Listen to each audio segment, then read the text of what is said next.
When my mom answered janitor to my soon-to-be father-in-law's question about her job, his whole family burst into laughter. "A cleaning lady? That's as low as it gets," they said, mocking her. I was shocked they would make fun of my mother, who raised me on her own. I couldn't imagine becoming family with such cruel people. I told them coldly, "Let's pretend this conversation never happened. My name is Emily Yale, and I'm 26. I graduated from a public university with a degree in education and work as a high school English teacher. I live a pretty happy life. Today, I was excited to go on a midweek date with my boyfriend, John, at a nice restaurant he'd booked." "Sorry to keep you waiting," I said as I arrived. "You too, thanks for working so hard every day," he replied. John and I are the same age. He went to medical school and is now a resident doctor. We met in college and have been dating for 5 years. He's incredibly kind, and sometimes I feel like he's almost too good to be true. We've been through tough times, especially while studying for exams, but we always worked things out and supported each other. As I was finishing dessert, I noticed the restaurant seemed fancier than usual. Suddenly, John looked serious. "My residency will be over soon, and medicine is a tough job, but I want to do my best as a doctor, with you by my side. Emily, will you marry me?" He held out a ring. Tears came to my eyes as I looked at him. "Thank you," I whispered, my voice shaking. "I'm so happy. I believe we can support each other through anything." I accepted his proposal, thinking my mom would be thrilled for us.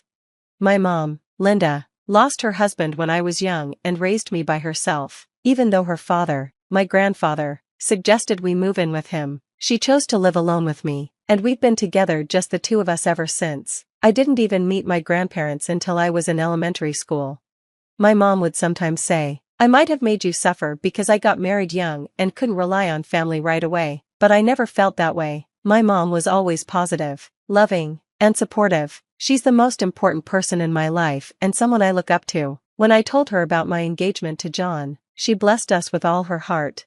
"Thank you. I look forward to our future together," John said, smiling. My mom was almost in tears from happiness, and I felt grateful to have her support. "We'll need to meet your parents soon too," I reminded John. "Of course," he replied. "I went to boarding school from middle school through high school, so I haven't seen my family much, but I think they'll be happy for us." My mom added, "Make sure to introduce yourself properly to John's family. Dear, you're going to be part of their family now." She was fully supportive of our relationship. I knew John's family was very different from mine. His father ran his own hospital, his mother was a stay-at-home housewife, and he had a younger brother still in high school. I hoped we'd get along, but I was definitely nervous about meeting them. "Don't worry," John assured me, "I'll arrange a place for us to live after we're married." "Thank you," I replied, a little anxious but hopeful about our future. I believed everything would go smoothly, that is, until the day we actually met his family. 2 months later, we met at a fancy restaurant in a private room. John's parents and younger brother arrived a little late. When they entered, John introduced everyone. "Nice to meet you all. This is my mom," he said. "My dad runs an internal medicine clinic, and my mom is a full-time housewife. And this is my younger brother. He's a senior in high school."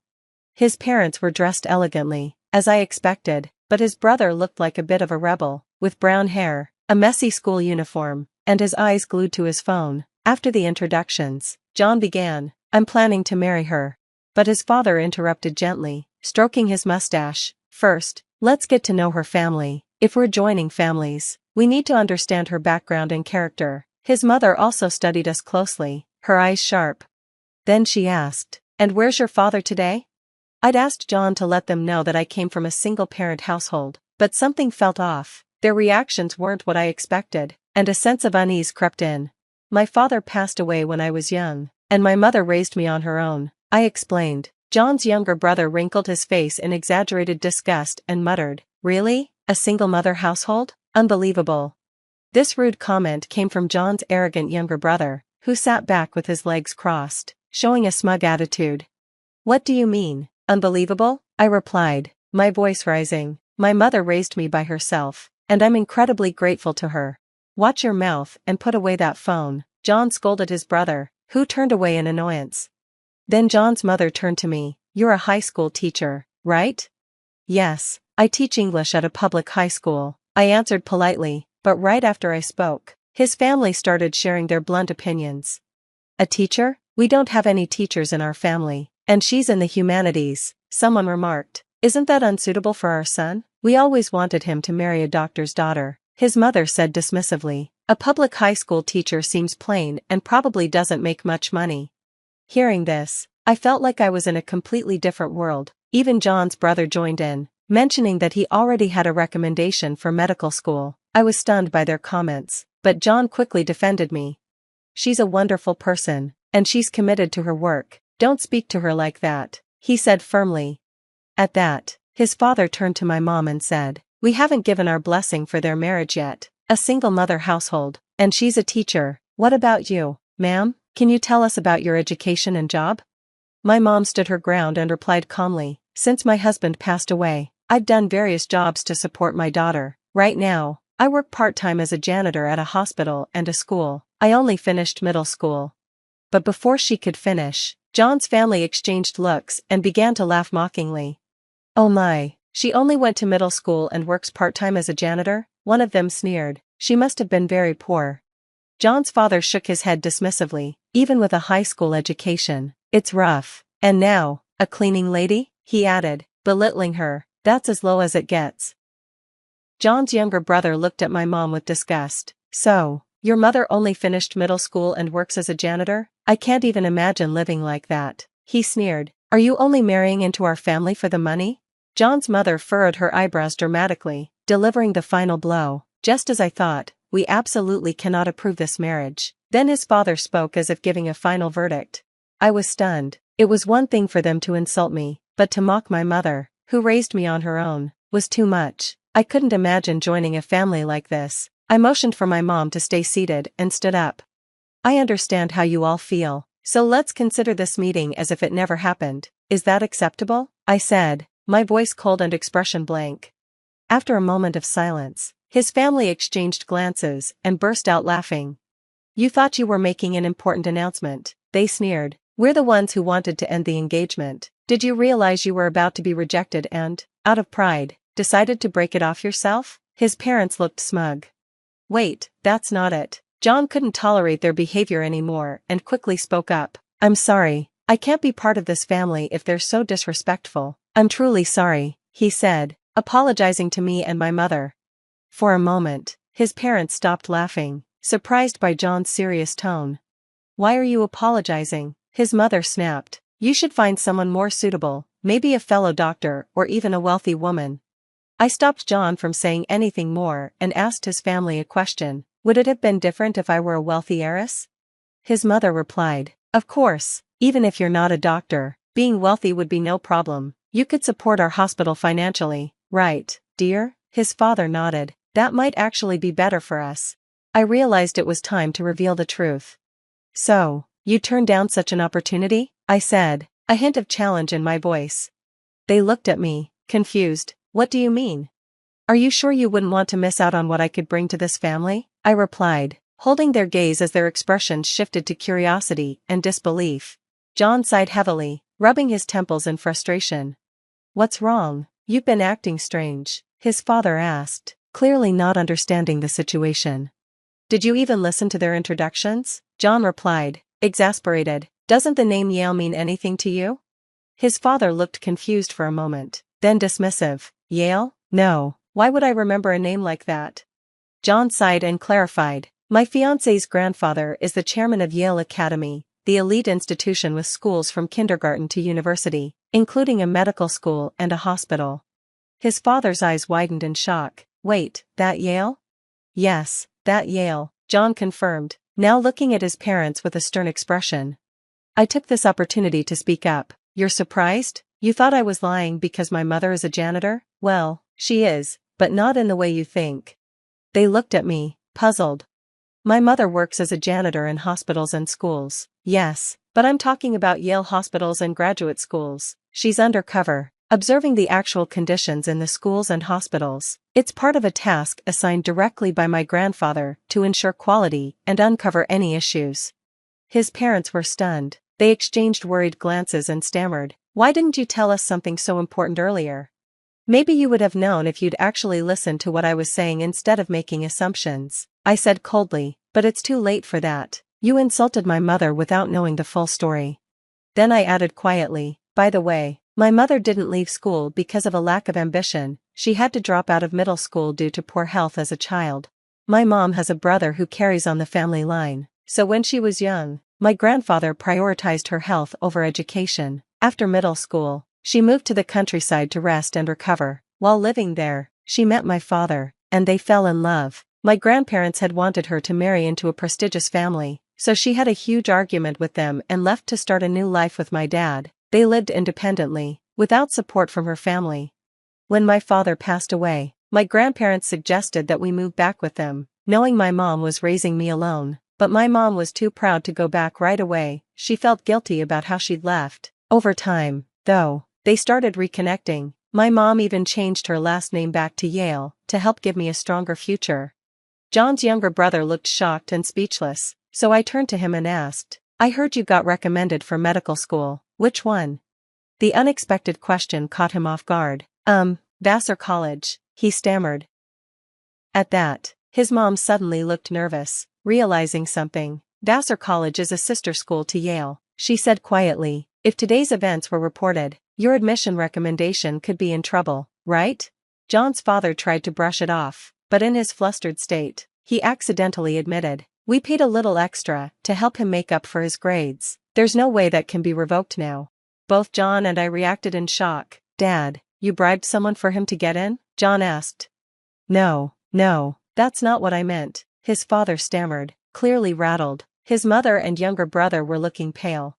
I continued, the president of Vassar College is my uncle. If I report this, I'm sure he'll investigate. His mother, her face turning red, snapped, you don't have the authority to make threats like that. No, I don't, I replied calmly, but I've already been offered a position to eventually work at Yale. I'm currently teaching in a public school to gain experience, as a condition for that role. At that, her tone softened. Oh, let's not dwell on the past. Can't we just let bygones be bygones? Let's not let a misunderstanding ruin a good thing, she said, trying to smooth things over. His father quickly agreed. Yes, John is the future heir to our clinic. He needs our approval to marry. You want to marry John, don't you? Even his brother chimed in. Yeah, just let them get married and promise not to report anything about me. The three of them, his mother, father, and brother, were now practically begging me to overlook their behavior, desperate to keep things quiet for their own gain. John stood up, furious. I don't need your permission to get married. I'm cutting ties with all of you. His family stared at him, shocked. I always thought you were stuck up because you're from a family of doctors, but I never imagined you'd act like this during an important first meeting with my fiancé. I'm ashamed of how you spoke to her and her mom, and bribing someone to get my brother into med school? That's disgraceful. Wait, what are you saying? His mother stammered. I don't consider you my family anymore, John continued firmly. I'm marrying her, and we'll be happy together. Stay out of our lives for good. The parents panicked. So you're saying you're not going to take over the clinic? But if your younger brother doesn't get into medical school, we won't have an heir. John shook his head. I don't care. I have no intention of taking over. After graduating from Yale, I was offered a position as a surgeon, and I plan to work in a hospital, not at your clinic. His family was in chaos. Please think this over, his mother pleaded. We have patients who expect you to take over the clinic. Even his brother chimed in. Come on, bro. I won't have anywhere to work if you don't take over. Ignoring their pleas, John turned to my mom. I'm truly sorry for everything. I want to cut ties with my family and start a life with your daughter. Please allow us to get married.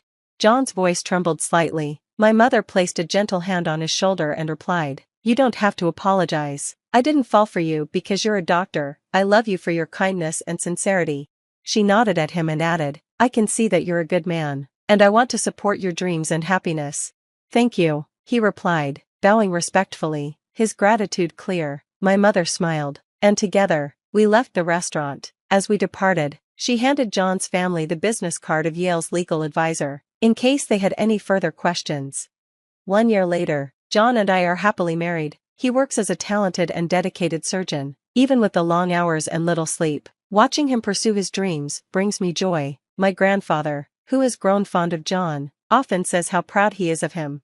My grandfather hopes that one day John will join Yale University's hospital. As for John's family, things took a turn. The bribery that got his younger brother a recommendation for medical school was uncovered, and the teacher who accepted the bribe was punished. Since his brother was already a poor student with no grades to back him up, his recommendation was revoked. He tried to get into medical school through regular admissions, but he didn't pass. Now, he's supposed to be studying while taking a gap year, though it's unclear how serious he is about it. Hopefully, this experience will teach him the value of hard work and empathy. Meanwhile, John's parents' clinic has struggled. Patients began leaving after realizing John wouldn't take over, and financial problems quickly grew. His father's arrogance and his mother's difficult attitude led to nurses and other staff quitting. News of the college bribery scandal spread, causing relatives and people in the industry to avoid them. Finally, they had no choice but to close the clinic. As for me, my grandfather has asked me to study educational administration so that, in addition to being a teacher, I can also contribute to managing our family's educational institutions. Guided by my uncle and experienced mentors, I'm learning how to grow as a professional, step by step. Seeing me take on these challenges, my mom is proud, saying it's wonderful to see our family becoming stronger together. Her words mean a lot to me, and I feel deeply grateful. My days are busy, and there's so much to learn, but I'm blessed with a fulfilling life and endless support from my beloved mother and husband. Evie, you're nothing but dead weight. Without a job and no family, what chance do you have? You're out, and take your pity party with you, Jackson snapped, his blue eyes cold and unyielding. He stood at the bedroom door, arms crossed, as I stuffed clothes into an old suitcase. The room felt colder with his words hanging in the air. I glanced up and met his stare, my hands trembling, but my voice steady. You think you can just dispose of me? You'll regret this. Jackson's mother, Diane, entered the room, her presence as uninviting as ever. Oh, Evelyn, how dramatic. It's about time you faced reality. Jackson's too good for you, she said, sneering. I took a deep breath, letting their words wash over me. Diane had always been a looming presence controlling Jackson since I'd met him. It wasn't until recently that her true nature had come to light, and now she was a full-blown storm in our lives. Jackson moved closer, his voice a low growl. This isn't about my mother, Evelyn. You're the one who's failed here. You lost your job, and you've been nothing but a burden. I swung the suitcase shut with a decisive snap. A burden? You knew I was between jobs, Jackson. That didn't bother you until now. What changed? His face twisted into an ugly smirk. You became useless. I felt a pang of sorrow but pushed it aside. Is that what you think? That I'm only worth something if I'm bringing in money? That's low, even for you. Diane stepped forward, her eyes gleaming with malice. Get out while you can still leave with your dignity, Evelyn. I grabbed the suitcase and stood tall. I didn't know dignity was something you were familiar with, Diane. As I walked past them, I felt Jackson's eyes bore into my back. His sharp voice followed me down the hallway. Don't think you can come crawling back. You've made your choice. I didn't look back. Instead, I headed straight to the front door and out into the chilled evening air. With every step away from that house, I felt a mix of fear and freedom fighting for dominance within me. Hours later, I found myself sitting on a worn-out bench at the nearby park, the suitcase by my side. The night whispered around me, filled with uncertainty, but also a strange new sense of possibility.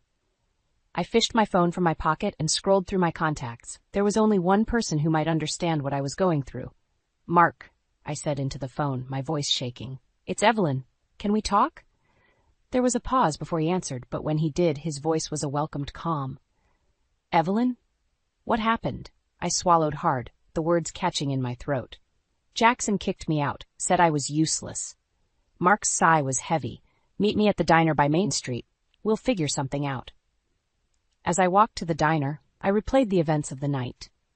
Jackson's transformation, Diane's manipulations, all the pieces started falling into place. By the time I reached the brightly lit diner, I knew one thing. I wasn't going back. Mark was already seated when I arrived, looking more disheveled than usual, but with a determined glint in his eyes. Evelyn, he said softly, standing up to pull me into a hug. You deserve better than them.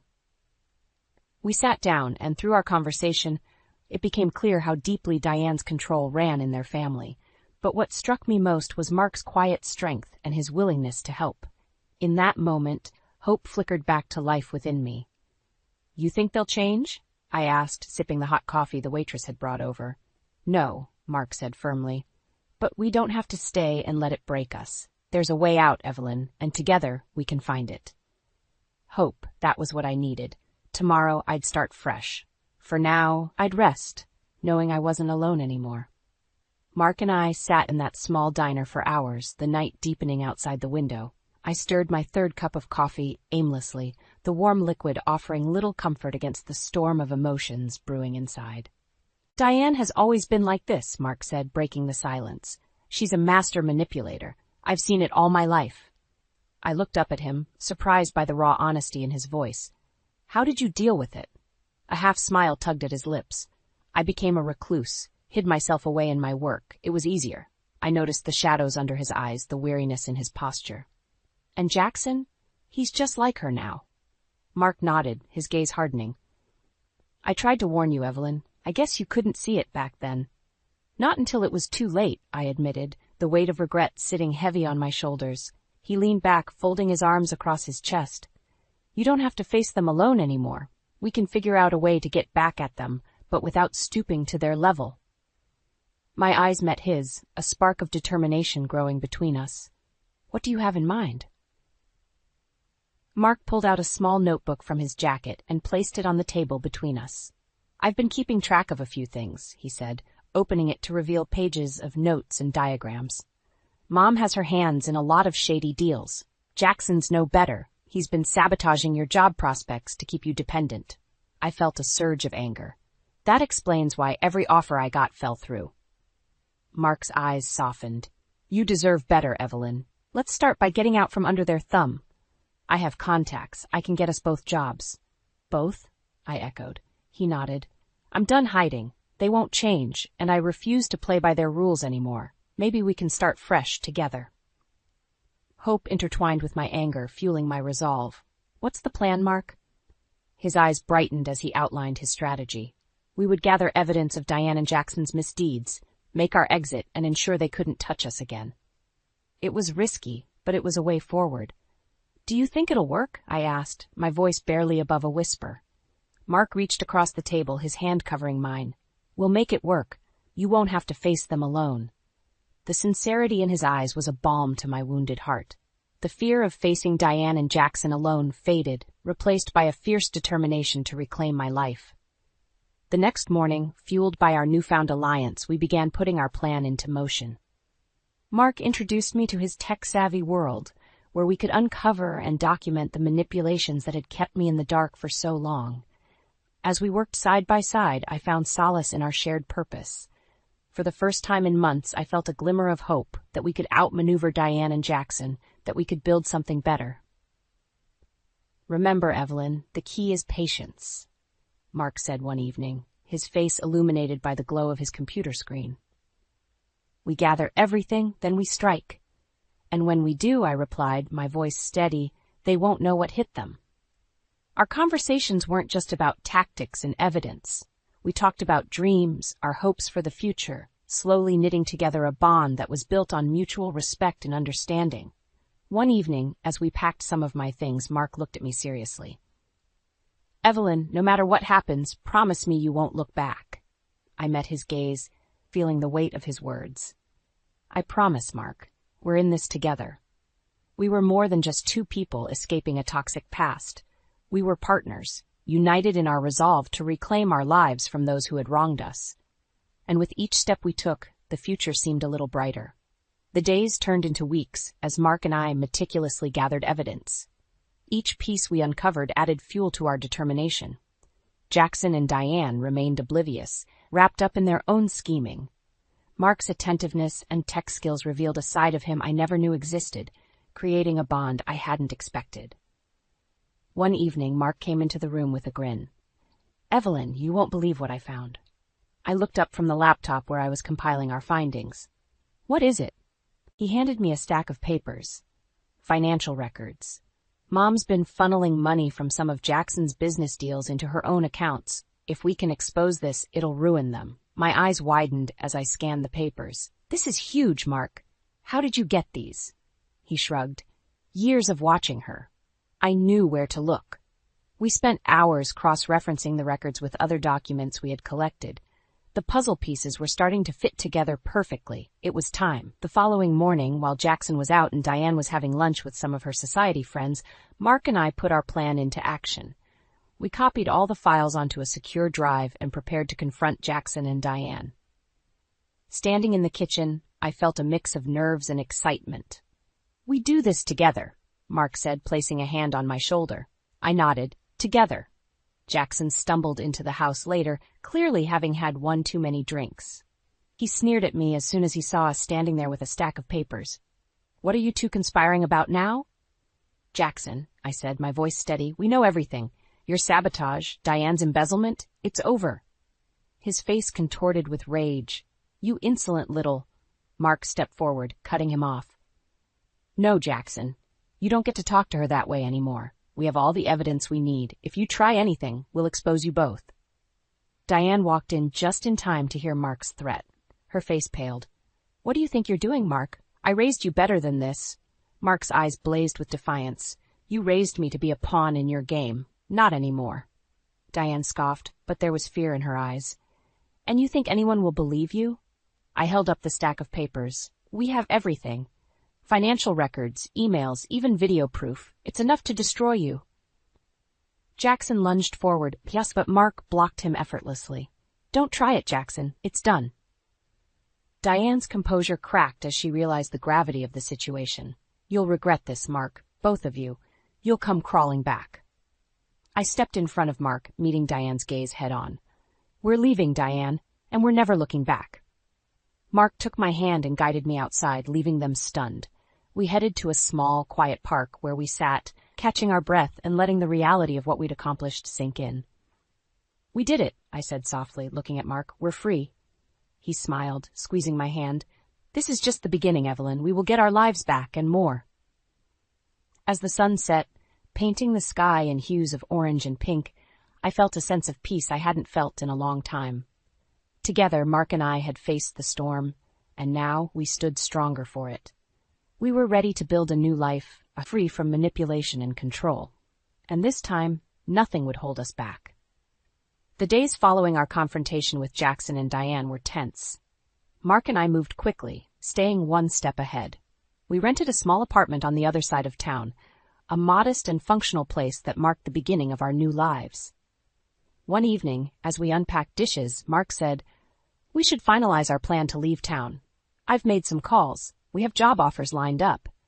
I set down a plate, feeling the weight of the past finally lifting. "Mark, thank you for everything. I don't know where I'd be without you." "You'd have found your way," he replied with a soft smile.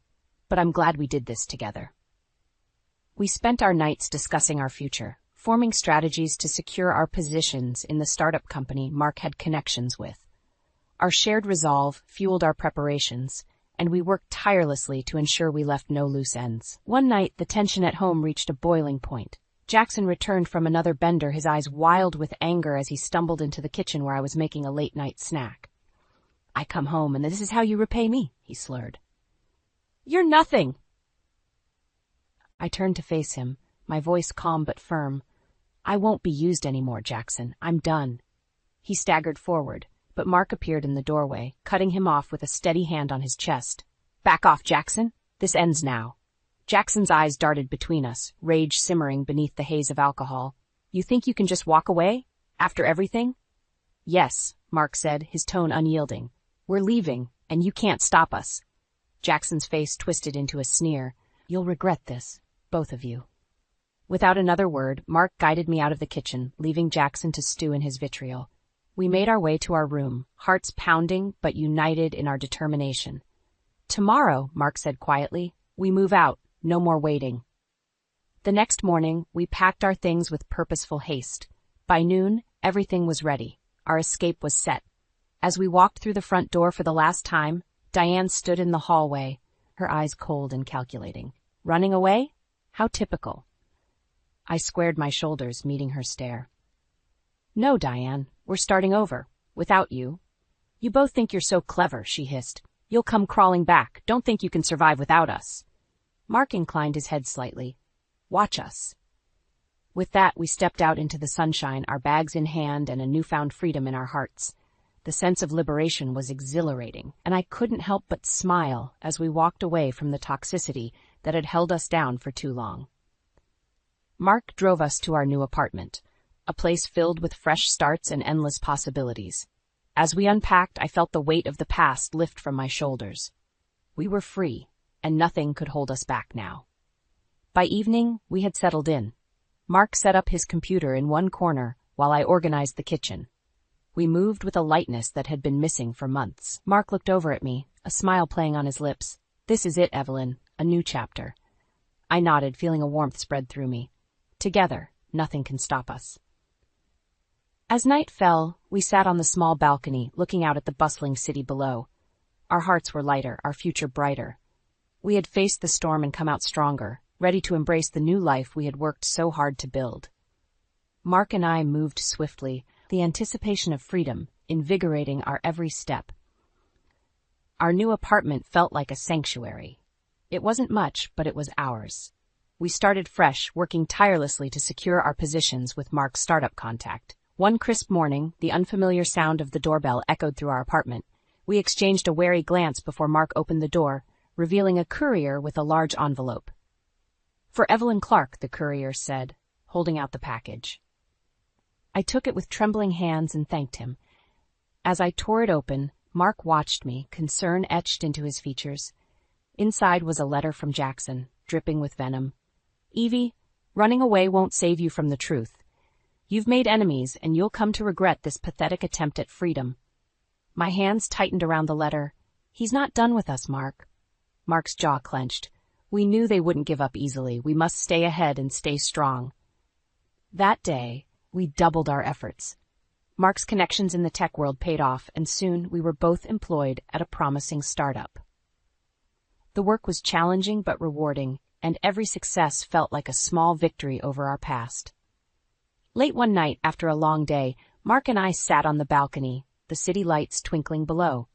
He handed me a glass of wine, and we toasted to our progress. "To new beginnings," Mark said, his eyes reflecting the city's glow. "To freedom," I added, taking a sip. Suddenly, my phone buzzed with a message from an unknown number. I opened it and gasped. It was a photo of Diane, taken from somewhere in the shadows. Mark leaned over to look. "What the?" The message read, "Don't think I won't find you." A chill ran down my spine, but Mark's presence was a solid anchor. He took my phone, his fingers tapping rapidly as he traced the source of the message. "Diane's reaching," he said after a moment. "Probably hired someone to scare you. We've got to be smarter." The following days were tense, each new obstacle a reminder of the struggle we had left behind. But with every challenge, Mark and I grew closer, our bond strengthening as we supported one another. One evening, as we finalized some work reports, Mark looked up from his computer. "Evelyn, it's time to make this official. We need to cut ties completely." He showed me the document on his screen, a detailed declaration to HR, distancing ourselves from any business or personal connections to Jackson and Diane. "This is our statement," he said, placing a reassuring hand on mine. "Once this is filed, they can't touch us." I signed without hesitation. "Let's do it." We sent the document, and for the first time I felt a true sense of liberation. Jackson and Diane's shadows couldn't extend here. Later, as we sat on the couch, I whispered, "Mark, thank you for everything." He pulled me close, his voice soft. "We did this together, Evelyn. Never forget that." Our escape had been daring, and the journey ahead still held uncertainties, but our new life was taking shape, free from past manipulations. As we drifted into a contented silence, the night felt full of promise. We had faced the worst, and now, with each other's support, we were ready to embrace whatever the future held. Together, we stood resilient and unbroken, our new adventure just beginning. Mark and I spent the next few months fully immersed in our new jobs.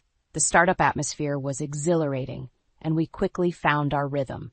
Each success felt like a triumph over our past, setting the stage for a brighter future. One afternoon, while sorting through some old boxes we had brought from the house, I stumbled upon something that made my heart skip a beat. Jackson's old diary. I picked it up, feeling a strange mix of curiosity and dread. I knew I shouldn't, but I couldn't resist opening it. Flipping through the pages, one entry caught my eye.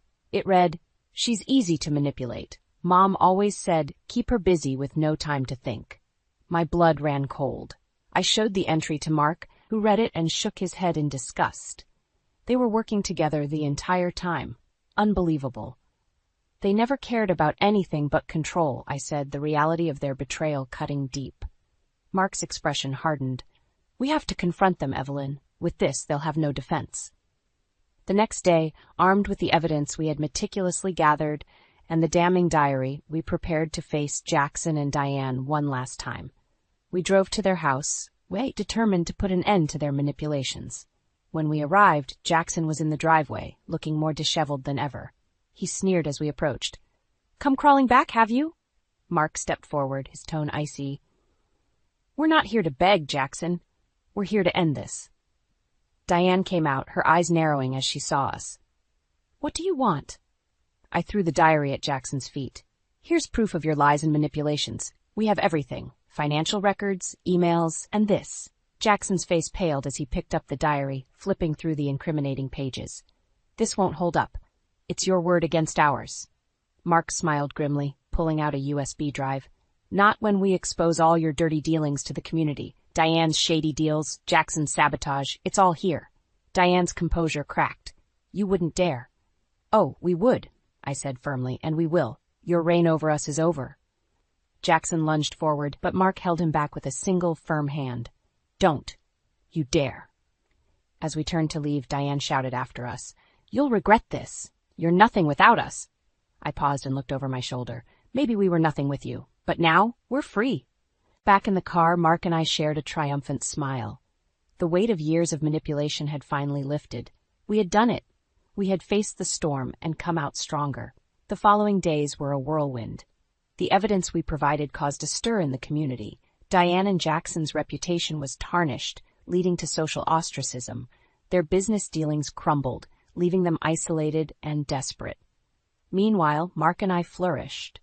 With the dark cloud of our past finally dissipating, we threw ourselves into our work, gaining success and recognition. Our bond deepened, built on respect and shared experiences. One evening, as we celebrated a major project milestone, Mark raised his glass to mine. To us and to never looking back. I clinked my glass to his. To a future where nothing can stop us. As we sipped our drinks, I felt an overwhelming sense of accomplishment. The trials we had faced only made us stronger, and now nothing stood in our way. We had gained our freedom, and with it, the promise of a brighter future. Together, we were unstoppable. Mark and I couldn't believe the speed at which everything fell apart for Jackson and Diane. Their social standing crumbled, and they were no longer the influential figures they once were. Watching it happen wasn't just satisfying, it felt like justice. One afternoon, Mark called me from work. Evelyn, it's time to confront them once and for all. We've got enough to make this public. I hesitated, the thought of facing them again daunting. Are you sure? This could get ugly. He took a deep breath. It's the final step. Are you with me? I squared my shoulders, determination flooding my veins. Absolutely, let's do it. We met at our old home, the place still as unwelcoming as ever.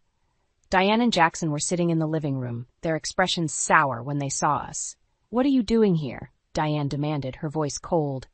We're here to end this, Mark replied, pulling out his phone. Evelyn and I have more evidence, and this time we're going public. Jackson's face turned purple with rage. You both think you can destroy us? I stepped forward, my voice steady. We already have. The community knows. Your empire is crumbling. This ends now. Diane's eyes narrowed. You think you're so clever, don't you? This will ruin you too. Mark's eyes glinted with triumph. We've covered our tracks. There's nothing left to link us to this. And by the way, the authorities are on their way. Financial fraud, embezzlement. Your sins are catching up. The color drained from Diane's face. You'll pay for this. I handed them a folder. In case you need to jog your memory, I said, trying to control the shaking in my hands. Everything's in there. Reports, emails, bank statements. They rifled through the papers, disbelief and panic growing on their faces. Suddenly, Jackson lunged at Mark, his fists clenched. Mark sidestepped him easily, pushing him back. Enough, Jackson! It's over! Mark shouted, his voice echoing through the room. The sound of sirens in the distance drowned out Diane's next words. She glared at us, hatred burning in her eyes. You've signed your death warrants. Mark took my hand, squeezing it reassuringly. No, Diane, we've saved ourselves. This is justice. The police arrived, apprehending Jackson and Diane while we stood in the background, relief washing over me. One of the officers nodded at us, signaling that our part in this nightmare was finally over. Back at our apartment, the weight finally lifted. Mark and I collapsed onto the couch, exhausted but victorious. The tension of the past few months unraveled, replaced by a sense of hard-earned peace. Evelyn, you were incredible today, Mark said, pulling me close. So were you. We did it, I replied, leaning into him. I've been gathering evidence against them for years, he admitted softly, just waiting for the right moment. Every lie, every scam, I documented it all. I looked at him, astonished. You planned this all along? He nodded. I knew they'd eventually push too far. You gave me the courage to act. Tears welled in my eyes. Thank you, Mark, for everything. He smiled, wiping a tear from my cheek. We make a great team, Evelyn. We shared a quiet moment, the storm behind us, our future clear. The weight of our collective strength felt reassuring, the foundation of trust solid and unshakable. As we clinked our glasses that night, we toasted to our unexpected revenge and the life we had reclaimed. The dark chapters had closed, and in their place, we penned a story of resilience and triumph. No more looking back, I said firmly. To a future where nothing can stop us, Mark agreed, his eyes filled with hope. We watched the city lights from our balcony, the horizon bright with promise. Though we bore the scars of our past, we knew they only made us stronger. Together, our journey had just begun, and nothing would hold us back. Mark and I flourished in our new lives, leaving the shadows of Jackson and Diane far behind. Our startup was thriving, and with each passing day, we felt more at peace and more in control of our destiny. One evening, as we settled on the couch, Mark turned to me with a soft smile. Evelyn, we've built something incredible here, and it's only the beginning. I nestled into his embrace, feeling the warmth of our shared achievements. I couldn't agree more. We've come so far. Our bond had evolved from partnership to something deeper. We moved seamlessly between our professional and personal lives, unfazed by the past. Our bond was built on resilience and filled with trust. One day, a surprise visitor knocked on our door. Mark opened it to reveal an older woman looking frail and defeated. It was Diane. Mark, Evelyn, may I come in? She asked, her voice cracking. Mark's face hardened. What do you want, Diane? She sighed, her shoulders slumping. I need to talk, please. We reluctantly let her in, watching her like hawks as she sat down. Her usual air of superiority was gone, replaced by a humbled demeanor. I know I have no right to ask for your forgiveness, Diane began, her eyes avoiding ours, but I'm here to tell you. I was wrong. I exchanged a glance with Mark before responding. Why now, Diane? Why after everything? She looked up, tears brimming. I've lost everything. Jackson's in prison. Our reputation is in ruins. I realize now, too late, how wrong I was. You both deserve better. Her words hung in the air, a mixture of sincerity and desperation. Mark remained silent, his jaw clenched. You manipulated us, tore us down, I said, my voice firm. What makes you think we'll believe you now? Diane wiped her tears. I'm not asking for anything. I just wanted you to know. I regret the pain I caused. Truly. The room fell silent, heavy with unspoken emotions. Finally, Mark spoke, his voice resolute. Diane, we've moved on. Your apology doesn't change the past, but maybe it's a step toward healing, for you. She nodded, a shadow of relief crossing her face. Thank you. That's more than I deserve. We escorted her to the door, watching as she walked away, her figure diminished by the weight of her actions. As we closed the door, I felt a mix of emotions. Sorrow for the time lost, relief for the journey ahead. That was unexpected, I said quietly. Mark wrapped his arms around me. It's over now, Evelyn. Completely. In the following months, Mark and I continued to grow. Our company expanded, and so did our life together. We found joy in simple moments, relishing in the peace we had earned. One evening, as we watched the sunset from our balcony, Mark turned to me with a soft smile. Evelyn, we did it. We created the life we wanted. I looked into his eyes, filled with gratitude. Together, we're unstoppable. We toasted to our future, each sip a promise of the life we'd build. As we stood there, the city sprawling beneath us, I felt an overwhelming sense of fulfillment. Our journey had been tough, but it had shaped us into who we were, resilient, united, and free.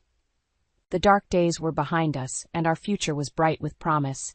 Together, we had triumphed against the odds, and now nothing could hold us back. Amidst the challenges and battles, we had found each other, and in that, we found everything we needed. As the night enveloped us, Mark whispered, "Here's to a brighter future." I smiled, feeling the truth in his words. Together, nothing can stop us. The living room felt suffocating as I stared at my mother, Donna, and my younger sister, Grace. Grace had just announced that she and her husband, Jack, needed a place to stay after hitting a rough patch.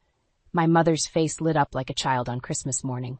"Of course you two can stay here," Donna exclaimed, wrapping Grace in a tight embrace.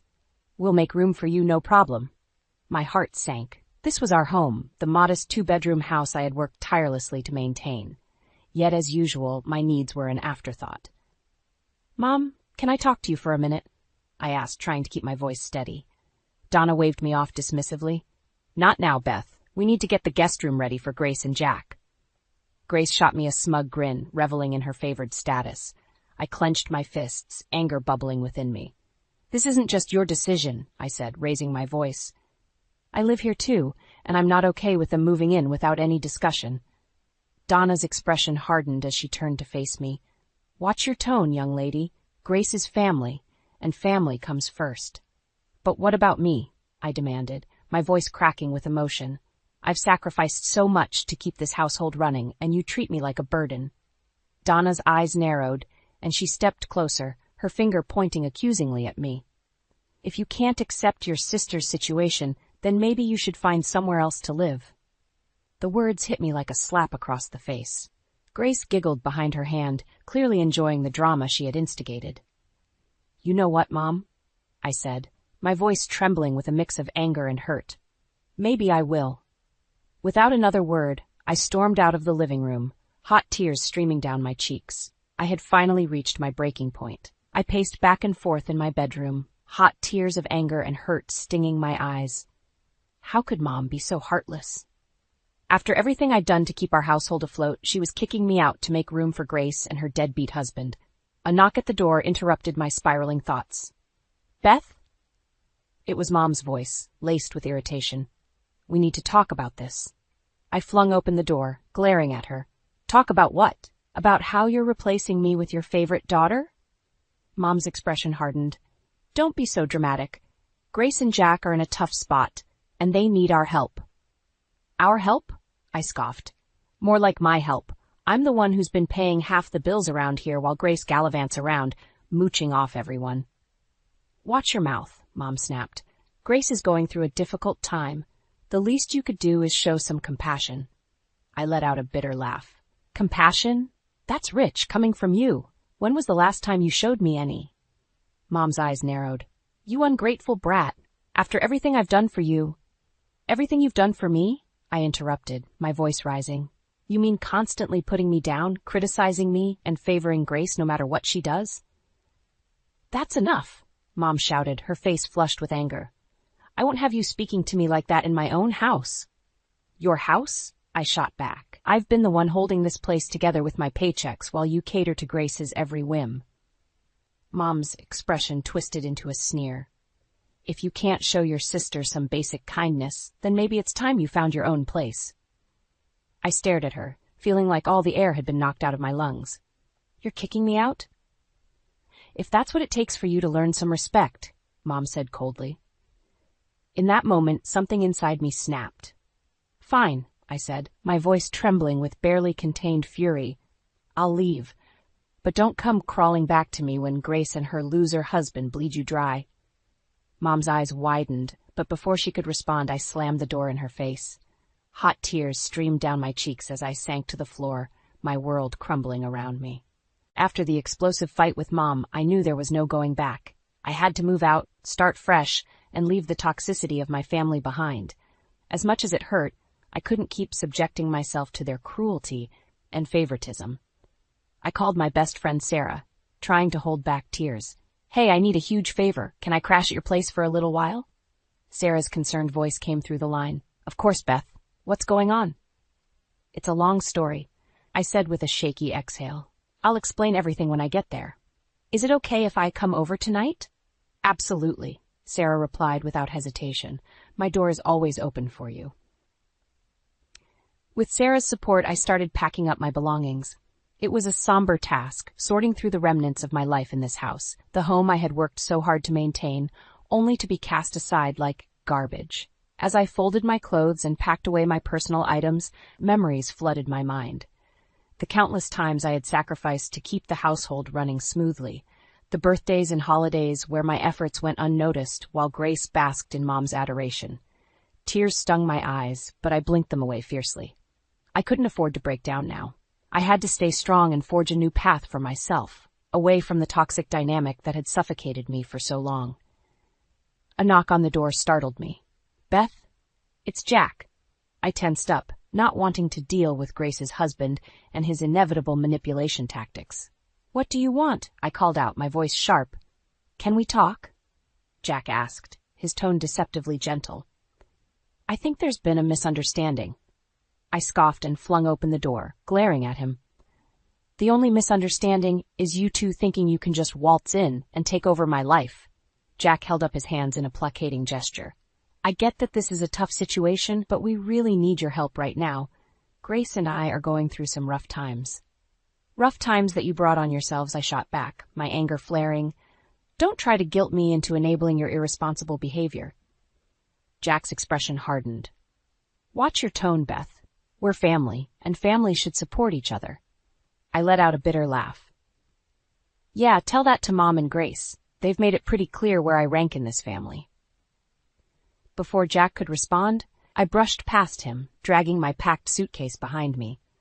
I'm done with all of you. Don't bother trying to reel me back in. As I stepped out into the cool evening air, a weight lifted off my shoulders. For the first time in years, I felt a glimmer of hope for a better future, one where I wouldn't be constantly belittled and taken for granted. Sarah greeted me with a warm hug as I arrived at her apartment, my suitcase in tow. I'm so sorry you're going through this, Beth, she said, her eyes filled with concern. I gave her a tight smile, trying to hold back the fresh wave of tears threatening to spill over. Thanks for letting me stay. I just couldn't be around them anymore. Sarah ushered me inside, and I immediately felt a sense of calm wash over me. Her cozy living room was a stark contrast to the tense, suffocating atmosphere of my family home. Make yourself at home, Sarah said, gesturing to the plush couch. Can I get you something to drink? Maybe a glass of wine? I shook my head, sinking into the soft cushions. Just some water would be great, thanks. As Sarah disappeared into the kitchen, I took a deep breath, allowing the weight of the past few hours to settle in. I was officially on my own, cut off from the toxic dynamic that had consumed me for so long. Sarah returned with a glass of water and a reassuring smile. Whenever you're ready, I'm here to listen. I nodded, taking a sip of the cool liquid before launching into the whole sordid tale, Mom's blatant favoritism, Grace's entitled attitude, and the explosive fight that led to my eviction. I can't believe they treated you like that, Sarah said, her brow furrowed with anger. You've done nothing but support that family, and they just tossed you aside. I know, I replied, my voice thick with emotion. But as much as it hurts, I can't keep subjecting myself to that kind of abuse. Sarah reached over and squeezed my hand. You're doing the right thing, Beth. It's time you started living for yourself. Her words resonated deep within me, igniting a spark of determination. For too long, I had sacrificed my own happiness and well-being for a family that didn't appreciate me. But no more. Over the next few days, I settled into Sarah's spare bedroom, slowly unpacking my belongings and rediscovering pieces of myself that had been buried beneath the weight of my family's expectations. I started exploring new hobbies, like joining a local book club and taking a beginner's pottery class. It felt exhilarating to pursue activities purely for my own enjoyment, without the constant fear of judgment or criticism. At work, I threw myself into my projects with renewed vigor, impressing my boss with my dedication and innovative ideas. For the first time in years, I felt a sense of pride and accomplishment that had nothing to do with pleasing my family. As the days turned into weeks, the weight of my past slowly lifted, replaced by a newfound sense of freedom and possibility. I was finally living for myself, and the future had never looked brighter. A few weeks after moving in with Sarah, my phone started ringing incessantly. Each time it was Mom or Grace, leaving increasingly desperate voicemails pleading for me to answer. I ignored them, not ready to reopen that toxic chapter of my life. One evening, as Sarah and I were catching up over takeout, my phone rang again. I rolled my eyes, ready to silence it, but Sarah gave me a pointed look. "You should probably answer it," she said. "Maybe they finally have something important to say." With a sigh, I answered the call. "What do you want, Mom?" "Beth, thank goodness." Mom's frantic voice came through the line. "We're in big trouble here." I felt a pang of satisfaction at the desperation in her tone. "Oh, really? What's the matter? Can't handle things without me around?" "It's not just that," Mom said, her voice strained. "Psst. We're behind on the mortgage payments, and the utility companies are threatening to shut everything off." A humorless laugh escaped my lips. "Gee, I wonder how that happened. Maybe you shouldn't have kicked out the person who was helping cover the bills." "Beth, please," Mom begged. "We need your help. We're barely scraping by." I felt a twisted sense of satisfaction at their predicament. After years of being dismissed and belittled, the tables had finally turned. "You know, Mom, this is exactly what I warned you about," I said, my voice dripping with contempt. "You chose Grace over me, and now you're dealing with the consequences." "I made a mistake, okay?" Mom cried. "I'm sorry for how I treated you.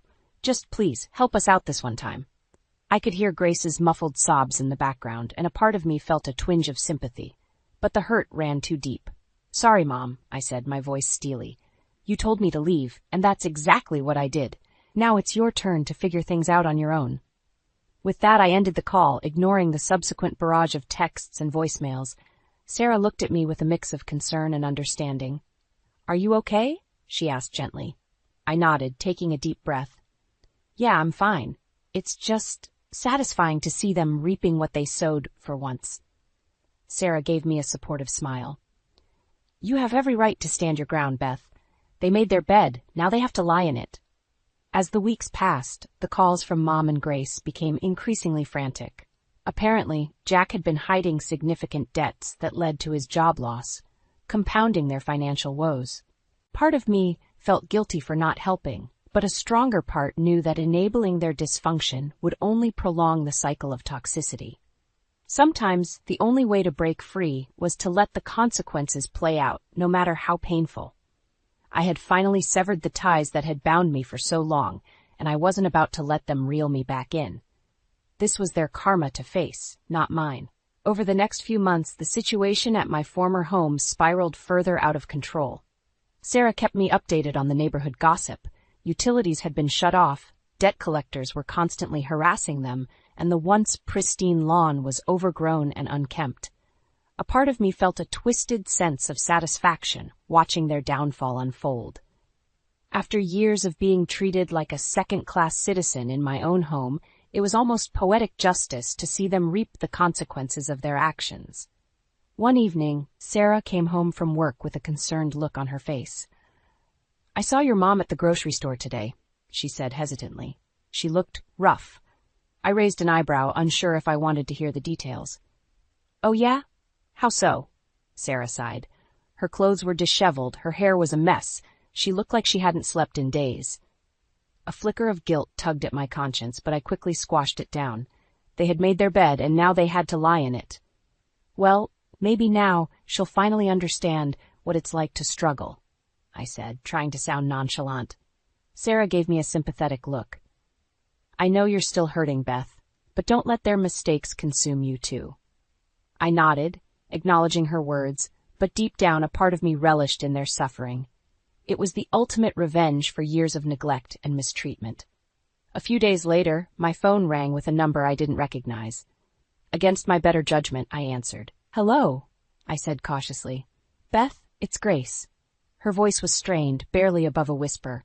I felt a surge of bitterness rise within me. "What do you want, Grace?" I need your help," she choked out, and I could hear the tears in her voice. "Everything is falling apart, and I don't know what to do." I couldn't help but scoff. "Funny, that's exactly how I felt when you and Mom kicked me out like garbage." I know, Grace sobbed. "I was so wrong, Beth. Please, you have to help us. We're desperate." A twisted part of me reveled in her anguish, savoring the taste of long-awaited retribution. Why should I help you, Grace? You and Mom made it clear that I wasn't part of the family anymore. Please, Beth, she begged. I'll do anything. I'm sorry for how we treated you. Just please, don't let us end up on the streets. I could hear the genuine desperation in her voice, and for a fleeting moment I almost felt sorry for her. Almost. You know what, Grace? I said, my voice cold and unwavering. This is exactly what you deserve. Maybe now you'll finally learn what it's like to be the one left out in the cold. With that, I ended the call, relishing in the sweet taste of revenge. They had brought this upon themselves, and I wasn't about to be their savior. As the weeks passed, the situation at my former home continued to deteriorate. Sarah would occasionally fill me in on the latest gossip. Unpaid bills piling up, constant visits from debt collectors, and even whispers of Grace and Jack getting involved in some unsavory activities to make ends meet. A part of me felt a twisted satisfaction watching their lives unravel. After years of being treated like a second-class citizen in my own home, it was almost poetic justice to see them reap the consequences of their actions. But another part of me couldn't help but feel a twinge of sorrow. As much as they had hurt me, they were still my family, and seeing them spiral so far downward tugged at my heartstrings. One evening, as Sarah and I were catching up over a glass of wine, she hesitantly broached the subject. Beth, I know you're still hurting from everything that happened, she said gently. But don't you think it's time to let go of some of that anger? I sighed, swirling the rich red liquid in my glass. I don't know, Sarah. They put me through hell for so long. Part of me feels like they deserve to suffer. Sarah reached across the table and squeezed my hand. I get it. Believe me. But holding on to that bitterness is only going to poison you in the end. Her words struck a chord within me. As satisfying as it was to watch my family crumble, was I really any better if I continued to harbor such resentment? The next day, as I was prepping for an important presentation at work, my phone buzzed with an incoming call from Mom. I hesitated for a moment before answering. Hello? I said cautiously. Beth? Mom's voice was barely above a whisper, thick with emotion. I don't even know where to start. I steeled myself, bracing for another round of excuses or manipulation tactics. I'm so sorry, Beth, she continued, her words punctuated by soft sobs. I was a terrible mother to you. You deserved so much better. I felt my resolve wavering as she poured her heart out, taking full responsibility for the pain she had caused me. I know I can never make up for how I treated you, she said. But please, let me try. I'll do anything to earn your forgiveness. In that moment, something shifted within me. As much as I had reveled in their suffering, I realized that holding on to that bitterness was only hurting me in the end. Mom, I said, my voice softer than I had intended. I can't pretend like everything is okay between us. You really hurt me. I know, she replied, her voice thick with remorse, and I'll spend the rest of my life making it up to you, if you'll let me. I took a deep breath, letting go of the anger and resentment that had weighed me down for so long. Okay, Mom, let's start over, one step at a time. It wasn't going to be an easy road, but in that moment I realized that true healing could only come from forgiveness, not just for them, but for myself as well. After the emotional conversation with Mom, I felt a weight lifted off my shoulders. It wasn't going to be easy to rebuild our relationship, but for the first time in years, I felt hopeful about the possibility of healing. Over the next few months, Mom made consistent efforts to make amends. She invited me over for weekly dinners, where she listened intently as I opened up about the pain and neglect I had endured. Though it was difficult, I could see the genuine remorse in her eyes. Grace and Jack, on the other hand, kept their distance. The last I had heard, they had downsized to a modest apartment and were slowly getting back on their feet. A part of me still harbored resentment towards them, but I knew that holding on to that bitterness would only hold me back. As for me, I continued to thrive in my newfound independence. At work, I took on a side project that allowed me to showcase my creativity and problem-solving skills. My boss was impressed with my dedication and innovative ideas, and whispers of a promotion started circulating the office. In my personal life, I embraced new hobbies and interests that had been neglected for far too long. I joined a local book club, where I could engage in lively discussions and explore new literary worlds. I even tried my hand at pottery, finding a sense of calm and mindfulness in the simple act of shaping clay. Sarah remained my constant support system, cheering me on every step of the way. "I'm so proud of you, Beth," she said one evening as we shared a bottle of wine on her balcony. "You've come such a long way." I smiled, basking in the warm glow of her friendship. "I couldn't have done it without you," I replied genuinely. "You were there for me when my own family wasn't." As the months passed, I found myself truly letting go of the past. The anger and resentment that had once consumed me slowly faded, replaced by a newfound sense of self-worth and confidence. One evening, as I was getting ready for a night out with some coworkers, my phone buzzed with a text from Mom. "I just wanted to let you know how proud I am of you, Beth. You've grown into such a strong, independent woman, and I'm honored to be a part of your life again." Tears stung my eyes as I read her words, but for the first time, they weren't tears of pain or bitterness. They were tears of gratitude and healing. I had finally broken free from the toxic cycle that had held me back for so long. No longer was I defined by the neglect and mistreatment of my past. Instead, I was forging my own path, surrounded by people who truly appreciated and supported me. As I stepped out into the warm evening air, I felt a sense of peace and contentment wash over me. The journey had been long and arduous, but in the end I had emerged stronger, wiser, and more resilient than ever before. I stood in the kitchen, chopping vegetables for the stir-fry, when Thomas's voice drifted in from the living room. "Rachel can figure it out herself. I didn't need my parents' help for college. Neither does she." My hands stilled on the cutting board as his dismissive tone washed over me. Swallowing hard, I called out, "Are you listening, Tom? Rachel needs our support." He didn't even glance up from his laptop. "She's a smart kid. She'll be fine." The knife clattered against the counter as I set it down, frustration bubbling inside me. How could he be so nonchalant about our granddaughter's future? Didn't he understand how much this meant to her? To us? I wiped my hands on a towel and marched into the living room. "Tom, look at me." When he finally met my gaze, I pressed on. "Rachel has worked so hard. She deserves our help with college applications and figuring out the finances." He shrugged, his eyes already drifting back to the laptop screen. "We didn't have that kind of support, and we turned out all right." My jaw clenched as I fought the urge to snap at him. Didn't he see how times had changed? The opportunities we wanted to give Rachel? Before I could respond, his laptop chimed with a new email notification. He clicked it open, and I caught a glimpse of the sender's name, Helen Morris.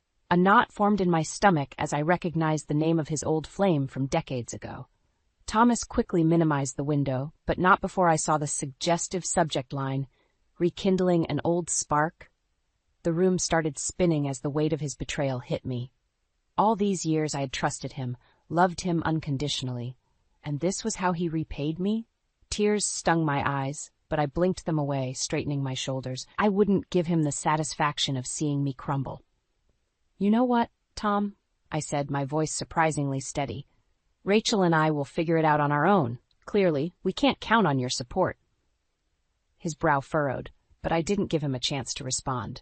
I turned on my heel and marched back into the kitchen, my mind racing. How could I have been so blind? The signs were there, his emotional distance, his preoccupation with work, and that damned laptop. But I had chosen to believe in the man I loved, the man I had built a life with. The tears threatened again, but I angrily swiped them away. I couldn't afford to wallow in self-pity, not when Rachel's future was at stake.